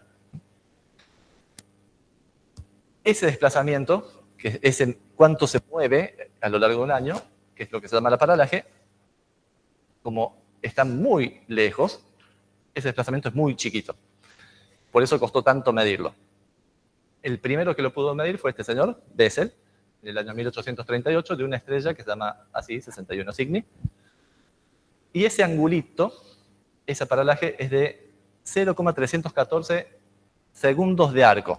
Recuerdan las unidades angulares, ¿no? Una circunferencia tenemos 360 grados, cada grado lo dividimos en 60 minutos, cada minuto lo dividimos en 60 segundos. Esto es 0,3 de un segundo. Un angulito muy chiquitito. Difícil imaginarse cuánto es esto, ¿no? Así que, para tener una idea, en el cielo,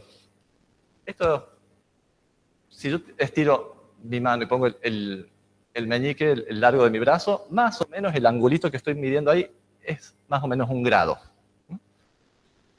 Si eso lo divido en 60, voy a tener un minuto.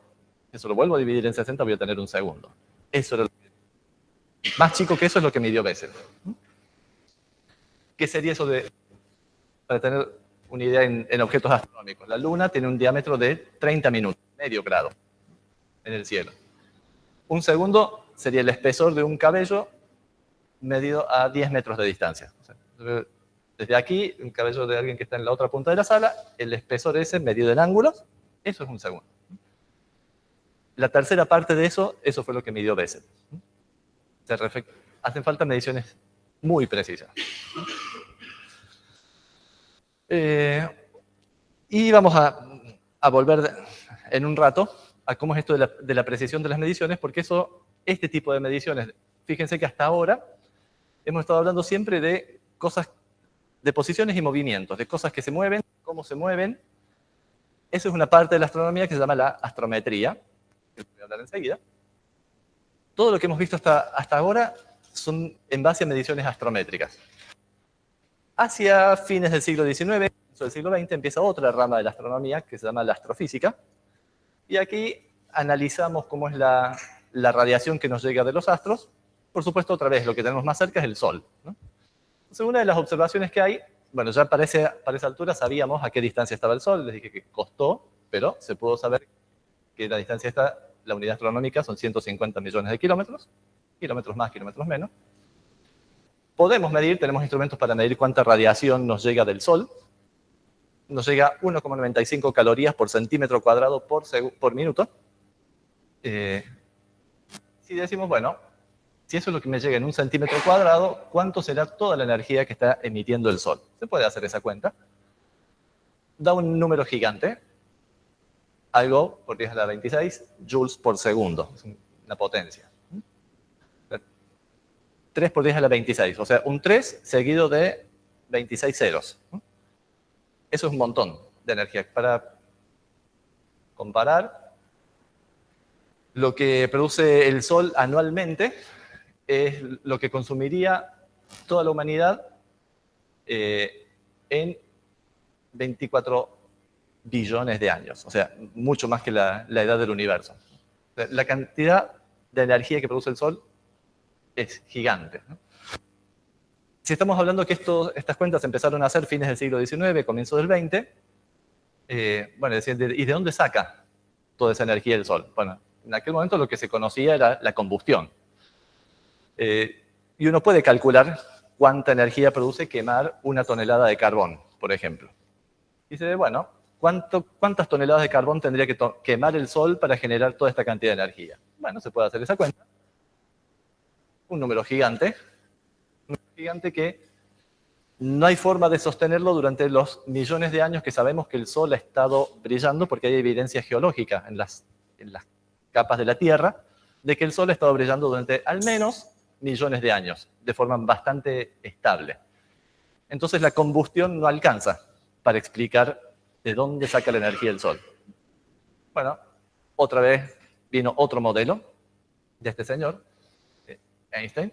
Dice, bueno, hay una transformación de materia en energía dada por la famosa ecuación esa, sobre lo que les van a contar más adelante, cuando les cuenten cómo funcionan las estrellas, les van a contar un poquito más de esto. Ahora solamente el trailer, ¿no? Si bien es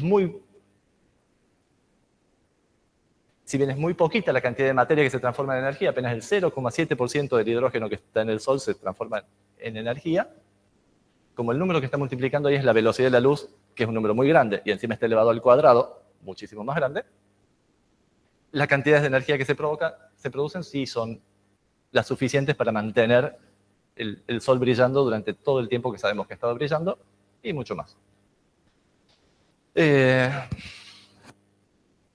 Pero no solamente nos interesa ver la energía así como un todo, cuánta energía produce el Sol, sino que este señor, otra vez Newton, como vemos, hay algunos personajes que se repiten una y otra vez.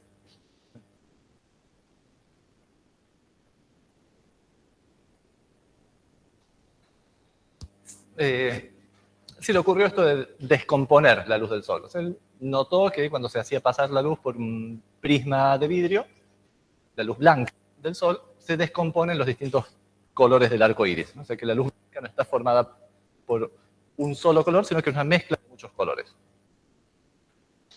De hecho, en el siglo XIX se elaboraron una serie de teorías de las cuales las van a conocer más adelante y las van a sufrir mucho más todavía cuando lleguen a unas materias que se llaman electromagnetismo, que explican cómo es esta radiación, que es la luz, que es una forma de todo un espectro mucho más grande de radiación electromagnética. Estas ondas pueden tener distintas frecuencias, distintas longitudes de onda. Si esas longitudes de onda andan entre los 300 y 700 nanómetros más o menos, nuestros ojos son sensibles a esa radiación y es lo que percibimos como luz. Si están con longitudes de onda más chicas que eso, no es luz, es radiación ultravioleta, nuestros ojos ya no son sensibles. Nuestra piel sí, y por eso se quema con la radiación ultravioleta. Si en vez de tener longitudes de onda más cortas, tienen más largas, nos vamos a pasar al infrarrojo. Tampoco lo percibimos con los ojos, pero sí con instrumentos. Ondas de radio, rayos gamma, rayos X, todos son distintas formas de radiación electromagnética, solamente cambian en la frecuencia. Como sabemos que el sonido también es una onda de otro tipo, ¿no? Si el sonido tiene frecuencias entre 20 Hz y 20.000 Hz, más o menos, es lo que un oído humano promedio puede percibir. Si tenemos sonidos por debajo de 20 Hz, frecuencias por debajo de 20 Hz, sigue siendo sonido, pero el oído no lo percibe. Se llaman infrasonidos. Pero esas ondas existen. Y si tienen más de 20.000 Hz, se llaman ultrasonidos, y también existen como ondas, pero el oído no lo percibe, el oído humano. Los perros podrán percibirlo, los murciélagos, no sé. Acá es lo mismo. Hay distintas frecuencias, hay apenas un pequeño pedacito que nuestros ojos perciben y un gran espectro que no percibimos, pero sí detectamos.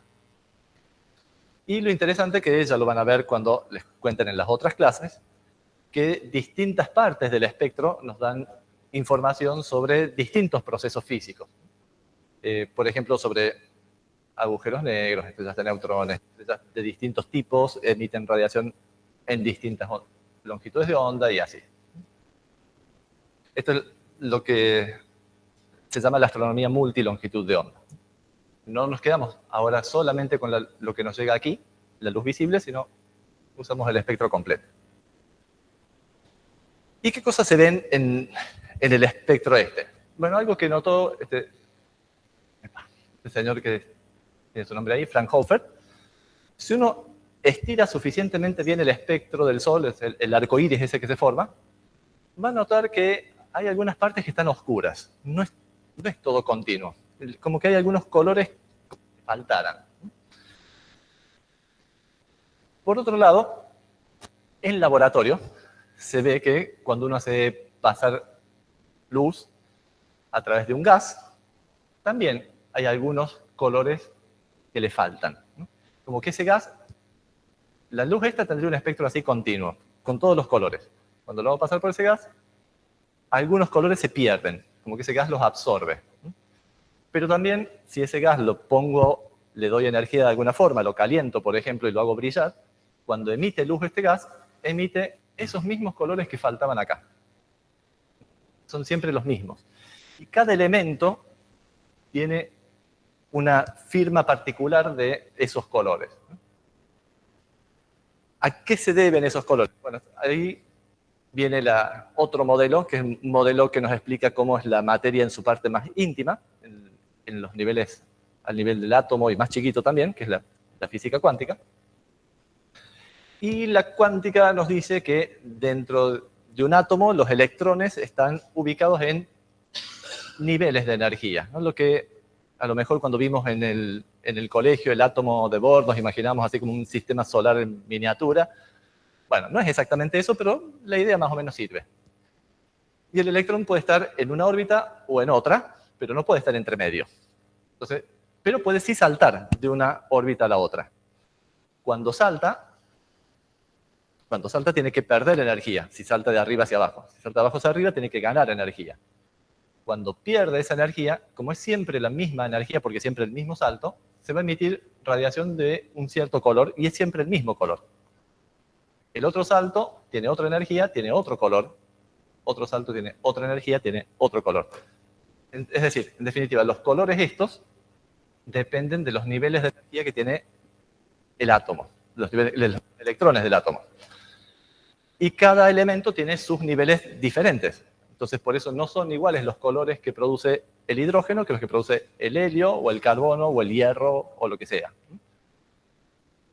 En laboratorio eso se puede medir. Se puede poner vapor de sodio, por ejemplo, y ver las líneas que emite el sodio, y se ven esas líneas ahí en el rojo, naranja, verde.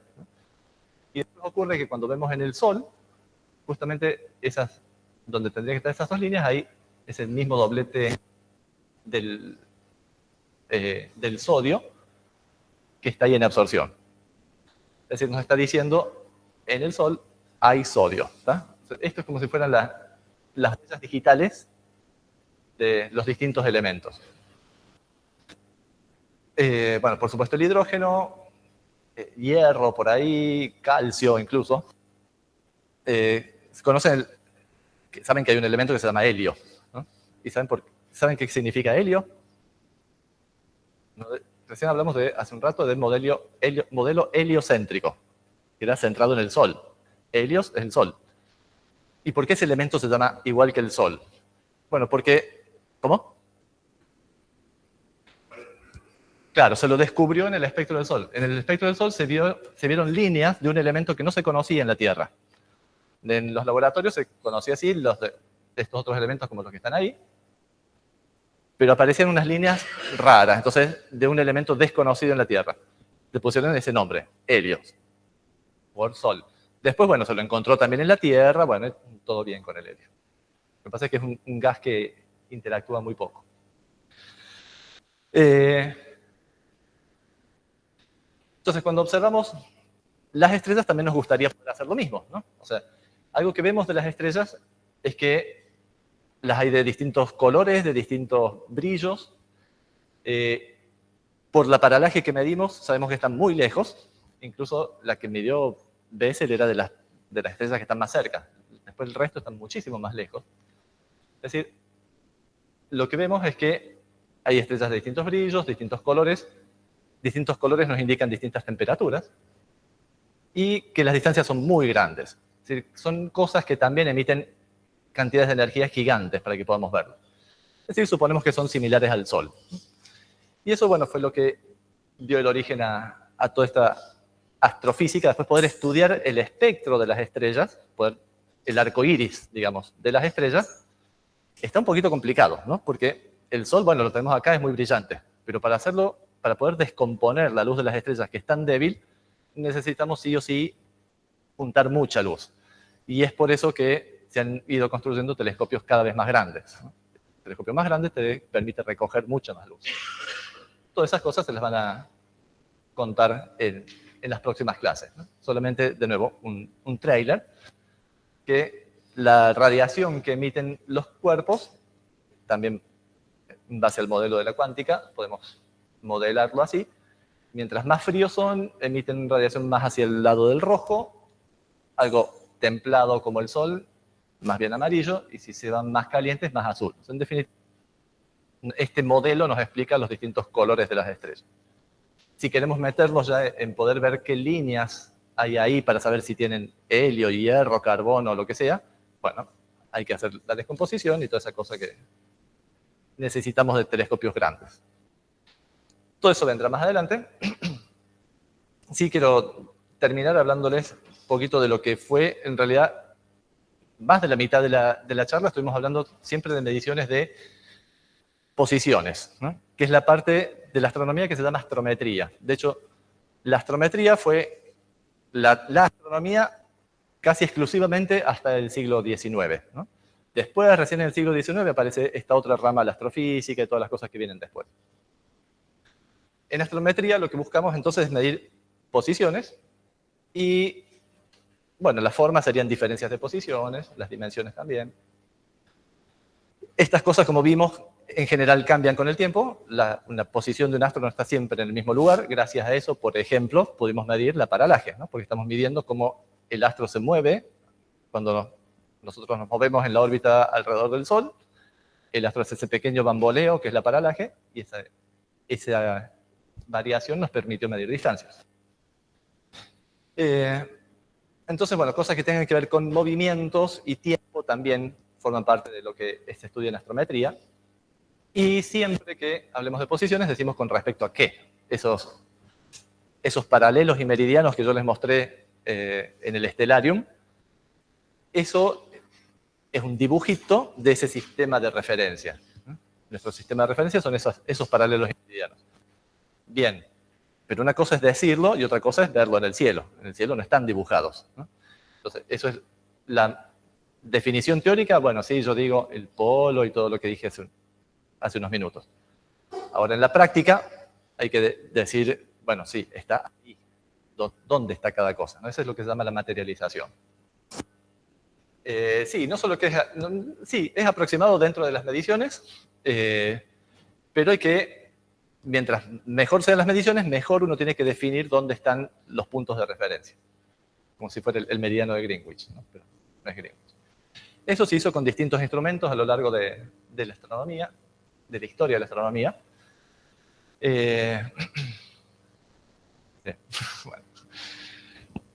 Desde cosas como los círculos meridianos, que se han entrado al observatorio, que supongo que sí, han entrado, han visto que en el hall hay una vitrina donde hay un telescopio como esto. Eso es un círculo meridiano. Es un telescopio que se utilizaba para medir el paso, como vimos que las estrellas están girando y en algún momento pasan por el frente nuestro. Bueno, eso es lo que se llama el meridiano. Cuando pasa por ahí, se mide ese instante de tránsito, a qué altura ocurrió, y de esa forma se puede determinar bien la posición de la estrella o la posición del observatorio. De hecho, las dos cosas. Bueno, después ya vino la fotografía, detectores electrónicos y demás, y ya en la era actual la astrometría se hace desde satélites, ¿no? El primer satélite astrométrico fue Hipparcos, este que vemos aquí antes de ser lanzado, en el año 88, se lanzó en el 90, 89.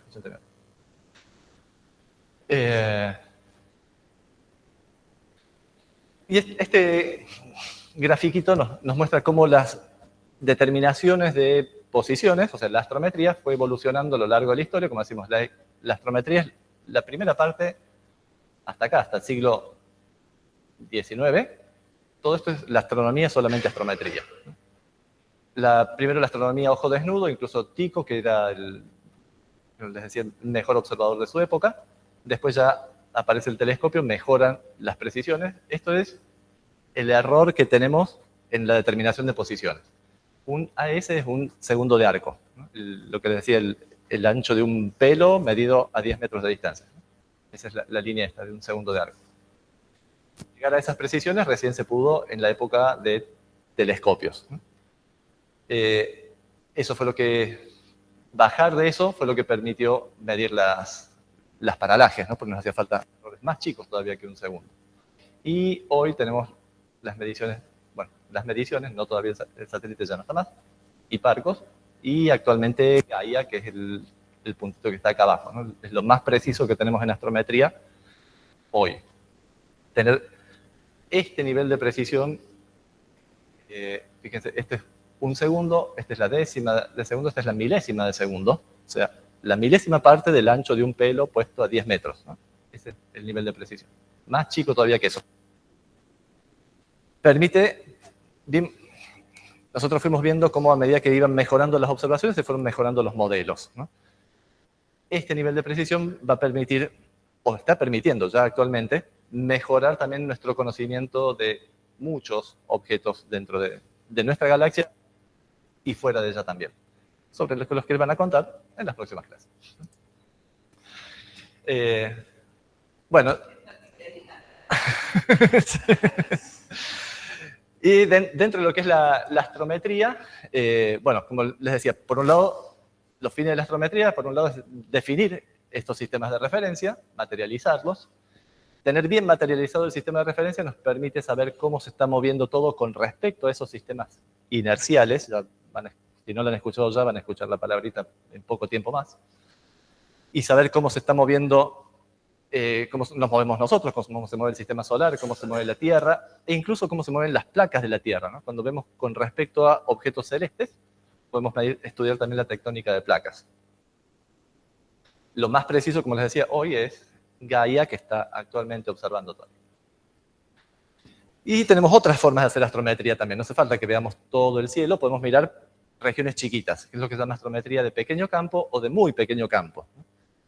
Por ejemplo, si queremos ver separaciones o movimientos muy chiquititos del orden de algunos segundos de arco, como sería para poder medir paralajes, bueno, vamos a hacer este tipo de astrometría. ¿Para qué haríamos ese tipo de astrometría? Bueno, para, como le decíamos, medir las paralajes. O sea, la escala básica de distancia se mide con astrometría y a partir de ahí se calibran todo el resto de las escalas de distancia. Medir movimientos, las cosas. En algún momento les dije, bueno, Orión siempre tuvo la misma forma, pasaron 3000 años y sigue ahí. O sea, parece que no se mueven las estrellas. Sí, sí se mueven. Y se mueven rapidísimo, a cientos de kilómetros por segundo. Pero están tan lejos que por más que pasen miles de años, casi no se nota ese movimiento. Sí se nota si uno mide con precisión astrométrica. Y de hecho, ese tipo de precisión nos permite saber cómo se están moviendo las estrellas, cómo es la dinámica de la galaxia y un montón de cosas más. Aquí, por ejemplo, esta es una observación de una estrella que está tapada ahí, una técnica que se llama coronografía, tapar la estrella para que no nos encandile, y vemos lo que está alrededor. Y vemos cómo acá, a lo largo de los años, hay cositas que se van moviendo, planetas alrededor de esa estrella central, detectados de forma astrométrica. Y en este caso, lo que vemos en el centro es nada.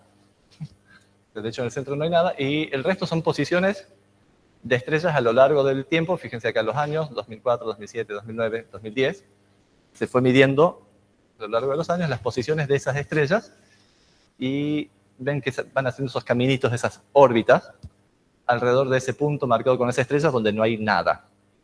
Bueno, ¿qué es lo que estamos viendo aquí? El centro de nuestra galaxia, donde suponemos que lo que hay ahí, que está atrayendo a todo esto, pero que no lo vemos, es un agujero negro supermasivo. Encontramos la presencia de ese agujero negro y podemos saber qué masa tiene de ver cómo se mueven las cosas que están alrededor, a partir de la astrometría de las estrellas que están alrededor. ¿Y qué hacemos de astrometría aquí en Córdoba? Bueno, aquí en Córdoba nos dedicamos principalmente a ver movimientos, pero no en cualquier tipo de objeto, sino en cúmulos estelares. Ya van a tener otra clase en la que les van a contar de qué son los cúmulos. Son básicamente agrupaciones de estrellas que están juntitas al menos por un tiempo. Y cuando podemos medir cómo se mueven, si las dibujáramos, acá cada una de estas flechitas es un vector velocidad, ¿no? Yo tengo esa estrella ahí y esa flechita me dice cómo se está moviendo esa estrella, ¿no? Eso se puede medir. O sea, Gaia mide con muchísima precisión justamente cómo es la velocidad de todas estas estrellitas que estamos viendo. ¿Cuál es uno de los problemas que tenemos cuando estudiamos cúmulos? Yo veo el cúmulo, que es un grupo de estrellas, pero yo estoy mirando esa región del cielo, donde está ese grupo. Pero también hay estrellas que están más cerca y estrellas que están más lejos. ¿Y cómo hago yo para saber cuáles son del cúmulo y cuáles están más cerca o más lejos? Si no tengo las distancias a todas ellas. Bueno, una forma es justamente viendo cómo se mueven. Aquí, a propósito, ven que hay algunas que tienen puestos los vectorcitos en rojo. Y todos los vectorcitos rojos son parecidos, van hacia abajo, un poquito hacia la izquierda, todos tienen más o menos el mismo largo. O sea, son todas estrellas que dentro de ese campo van todas para el mismo lado. ¿Por qué están yendo todas para el mismo lado? Porque forman parte del cúmulo. El cúmulo es un sistema físico que está ligado entre sí y se mueve como un todo. Entonces, analizando, si yo miro los vectores, bueno, en vez de mirar las flechitas, se miran puntos. La información en estos puntos es la misma información que está ahí en la flecha. Créanme, en algún momento lo van a entender. Pero ver un montón de puntos por acá y otros grupitos aquí, esto me dice, estos puntitos rojos son los que corresponden a las flechas rojas, ¿no? Todas son flechas parecidas, todos son puntitos agrupados. Entonces, estudiando estadísticamente cómo son las distribuciones de esos puntos, que en definitiva es estudiar cómo es la distribución de esas flechas, podemos separar, esto sí forma parte del cúmulo, esto no forma parte del cúmulo. Y cuando les cuenten sobre los cúmulos, les van a contar por qué es tan importante estudiar cúmulos. te los dejo picando para otra, para otra charla. Bueno, todo eso actualmente lo estamos haciendo con Gaia. Gaia, por ejemplo, les muestro de uno de estos cúmulos que está allí, un tipo de cúmulo en particular que se llaman cúmulos globulares, tienen forma así de pelotitas. Todos los puntitos amarillos que vemos acá son todas las estrellas que Gaia midió en ese campo, con muchísima precisión, son más o menos unas 230.000 estrellas. Y haciendo este tipo de análisis, como el que les mostraba hace un rato, podemos determinar cuáles son parte del cúmulo y cuáles no. Forman parte del cúmulo, son las que están ahí marcadas en rojo, que son unas 220.000, no, perdón, 22.000. Y sabemos cómo se está moviendo, bueno, y una serie de cosas. Bueno, la precisión, poder tener este nivel de precisión nos permite hacer esos estudios. Este es esquemáticamente como es nuestra galaxia, el Sol está cerca del borde. Esta precisión nos permite entonces estudiar ya no tan cerca del Sol, sino que nos podemos alejar un poquito más, llegar hasta distancias del centro de la galaxia y poder determinar bien, por ejemplo, qué estrellas forman parte del cúmulo y cuáles no, tener de esa forma determinaciones después astrofísicas mucho más precisas. Pero todo eso, como les digo, será motivo de futuras charlas. Por hoy, hasta aquí llego. Hola, sí. Bueno, agradezcámosle a Iván con un aplauso.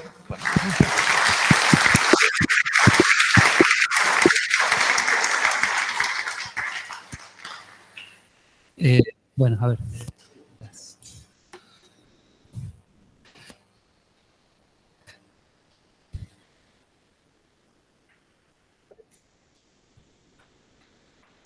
Bueno, mientras piensen ustedes algunas preguntas, había algunas Sí. acá en el chat. Ah, ¿había preguntas? Bueno. Sí, pasa que no quería interrumpir. Medio al principio de la charla, algunos preguntaban sobre el nombre de cuerpos celestes. Cuerpos celestes. Y son los cuerpos que están en el cielo. Lo que se vea en el cielo. Decíamos, celeste es perteneciente o relativo al cielo. Entonces, Okay.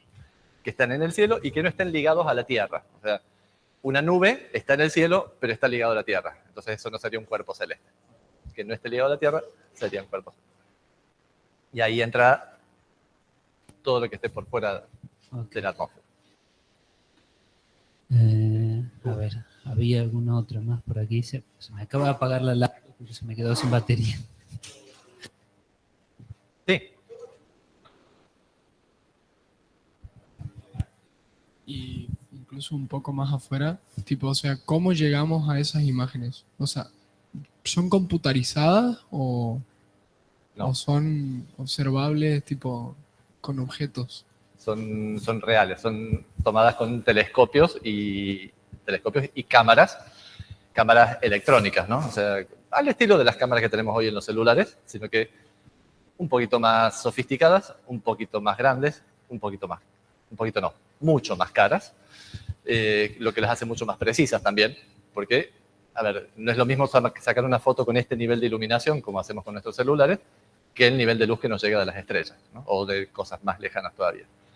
La tecnología es la misma, de hecho la tecnología se desarrolló en astronomía inicialmente y después esa tecnología se volcó al uso masivo y hoy los tenemos, todos andamos con una cámara de estas en los celulares. Pero sí son reales, no son simulaciones, nada. Esta que estás viendo acá de fondo, sí es una representación artística, esto sí, pero no sé si vamos a... La foto que está acá, está bien que acá no se ve muy bien, pero si lo miras acá en la pantalla, te la puedo mostrar, es una foto real, tomada con telescopio y cámara.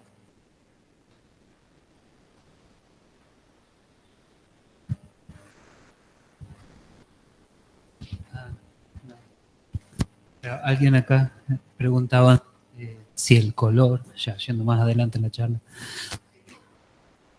ya supongo que eso se refiere. Si el color de las estrellas determinaba cuánta vida, o nos decía algo sobre cuánta vida le quedaba.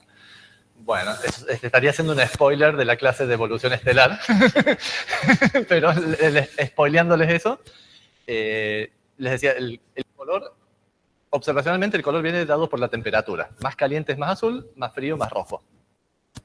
al revés que las canillas, ¿no? Las canillas le ponen rojo al caliente y azul al frío. Pero bueno, para que una estrella sea más caliente, tiene que tener más masa, tiene que ser más grande.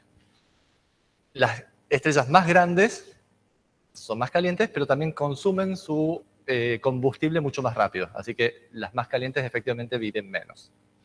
Mucho menos que estrellas como el Sol. Y hay estrellas todavía más frías que el Sol que viven muchísimo más de lo que va a vivir el Sol. Sí, indirectamente sí, es así. Es por una cuestión de tamaños y temperaturas. Sí. Hay una pregunta acá. ¿Le van a poner el micrófono, Lucho? Tiene una pregunta, no sé si nos van a escuchar. En la diapositiva que hablaba del combustible del Sol, al final ponía un numerito de que podía seguir haciendo la combustión por no sé cuánto, por 10 a la 23, pero si no me equivoco, la vida del Sol es más baja que ese número. ¿A qué se debe?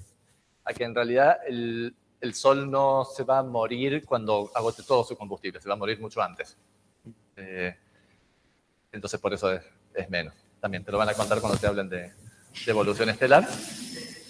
Pero antes que se agote todo el combustible, ya pasan otras cosas y se muere. De hecho, cuando se agota más o menos el 10%, es que ya...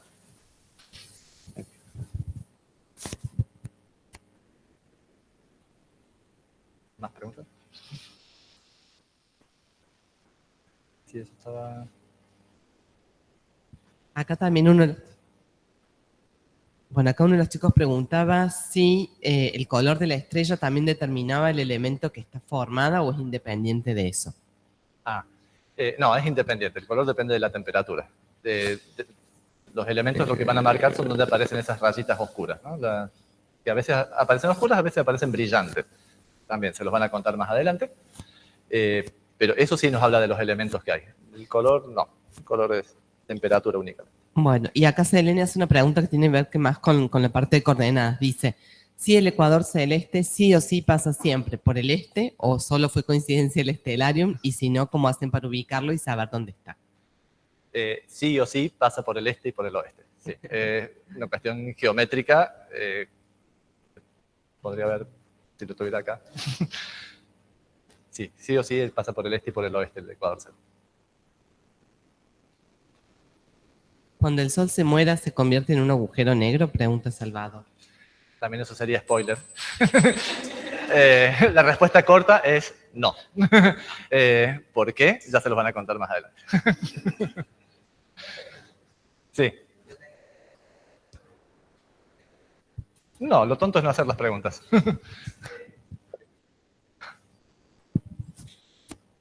Tengo una pregunta, pero no sé si va al tema, pues científico ni nada. Si el Sol pasa por 13 constelaciones, ¿por qué el horóscopo dice que son 12? No entiendo. No te lo puedo contestar yo, te lo tiene que contestar un astrólogo, eventualmente.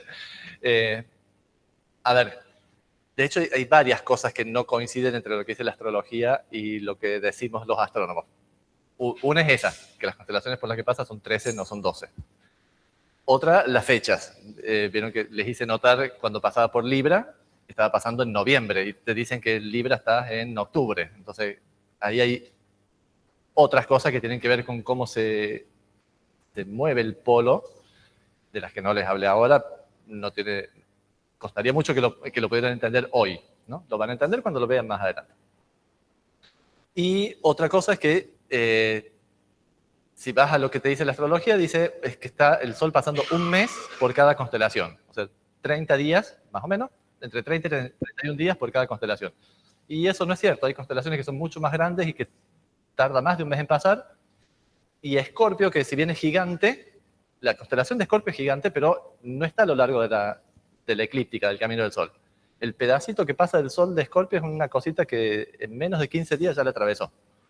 O sea, Escorpio debería durar 15 días nada más, y sin embargo los astrólogos lo hacen durar un mes. O sea, lo hacen durar a todas un mes. Y no. O sea, ¿por qué eso? No te lo puedo...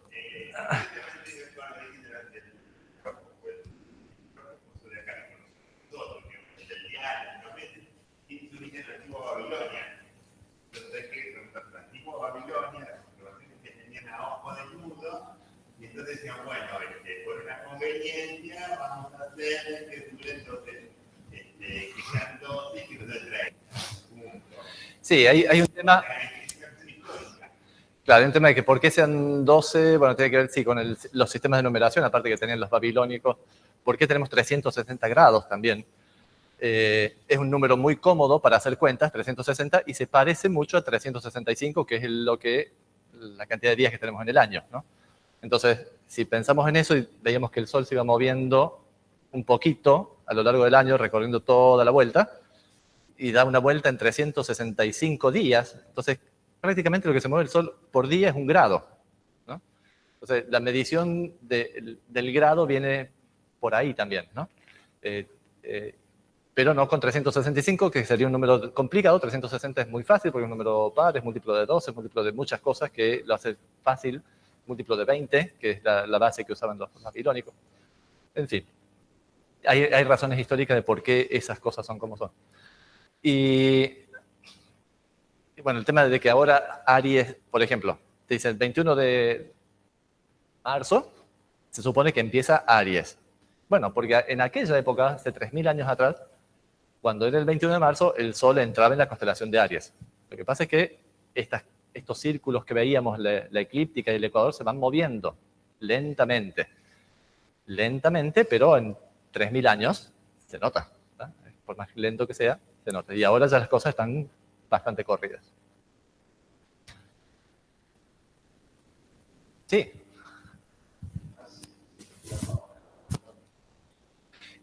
Lo que les mostraba acá al final de los cúmulos, de cúmulos globulares, utilizando astrometría para separar los que son miembros de los que no son miembros, y entonces se hacen observaciones de ciertos tipos de estrellas que se llaman estrellas variables, les van a contar más adelante. Las estrellas, no todas las estrellas tienen siempre el mismo brillo, como el caso del Sol, sino que hay estrellas que se hacen más brillantes, menos, más, menos, se llaman estrellas variables. Y esas estrellas variables, los mecanismos que provocan esas variaciones, nos dan información física sobre la estrella, sobre el cúmulo, sobre la historia de ese objeto. Y entonces, indirectamente también sobre la historia de la galaxia, que es donde están metidos. Pero para que esos análisis que uno hace sobre esas estrellas valgan para el cúmulo, te tenés que asegurar que esa estrella sea del cúmulo, y no que sea una cosa que de casualidad está en la misma línea, pero está más atrás o más adelante. Entonces, bueno, separar esas cosas, limpiar los datos para que se obtengan resultados astrofísicos más confiables. A ver, ¿qué era? Lucía Sol Lascano, si estás ahí, ¿querés hacer la pregunta? Que habías levantado la mano. Listo. No. Un accidente. Bueno. ¿Te arrepintió? No sé si había otra. Ah, no. Sí. No, no vamos a spoiler tanto.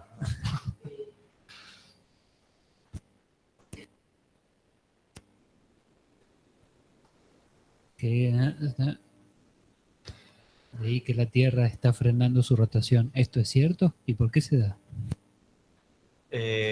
Sí. Sí, es cierto. ¿Por qué se da? Bueno, la Tierra no es un rígido, ¿no? Es una cosa... Tenemos la loca idea de que la Tierra es una cosa rígida porque estamos parados sobre la corteza, que la corteza es rígida, pero la corteza es una parte muy finita de la Tierra. La parte más interior es fluida. Y bueno, como fluido, bueno, hay viscosidad y cosas que se mueven y hay pérdida de energía y bueno, eso hace que se vaya frenando. Más la atracción gravitatoria de la Luna, el Sol, todas esas cosas influyen y hacen que efectivamente se vaya frenando.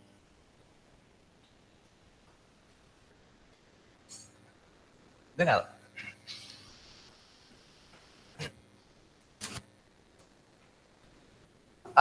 Son milésimas de segundo cada varios años.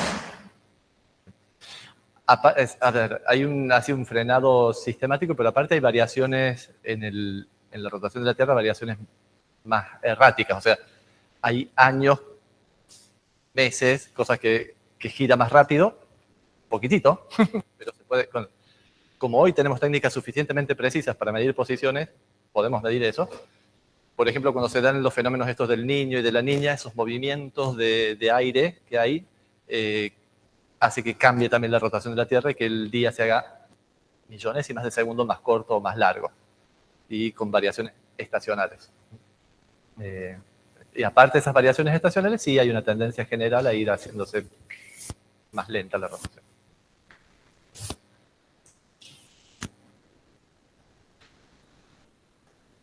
¿Estamos? A mayor sea la distancia entre el planeta y su estrella, la variación entre el apogeo y perigeo del planeta va a ser menor.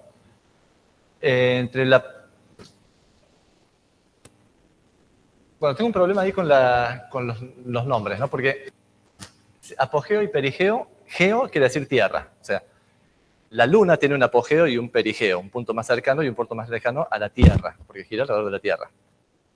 Los planetas del sistema solar tienen un afelio y un perihelio, el punto más cercano al Sol y el punto más alejado del Sol. Si fueran planetas con otra estrella, se llaman apastro y periastro, o sea, el punto más cercano al astro, a la estrella, y el más lejano al astro.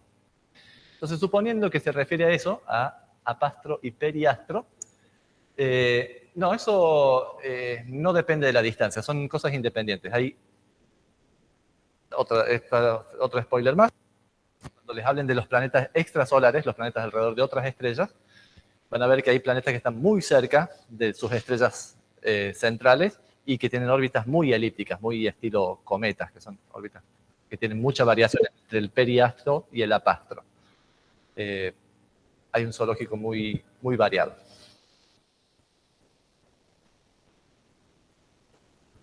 Francisco Emiliano Barragán, si tenías una pregunta, o también... Los cuerpos. Bueno, todo eso... mecánica celeste, eso. Mecánica celeste. Cuando venga la parte de mecánica celeste te van a explicar eso. Sí, eso puede ser una pregunta para Cristian Boyer cuando te dé la presentación.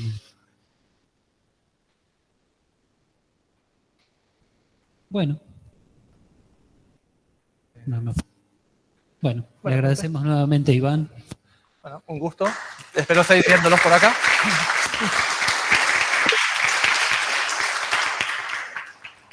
Espero que nos sigamos viendo.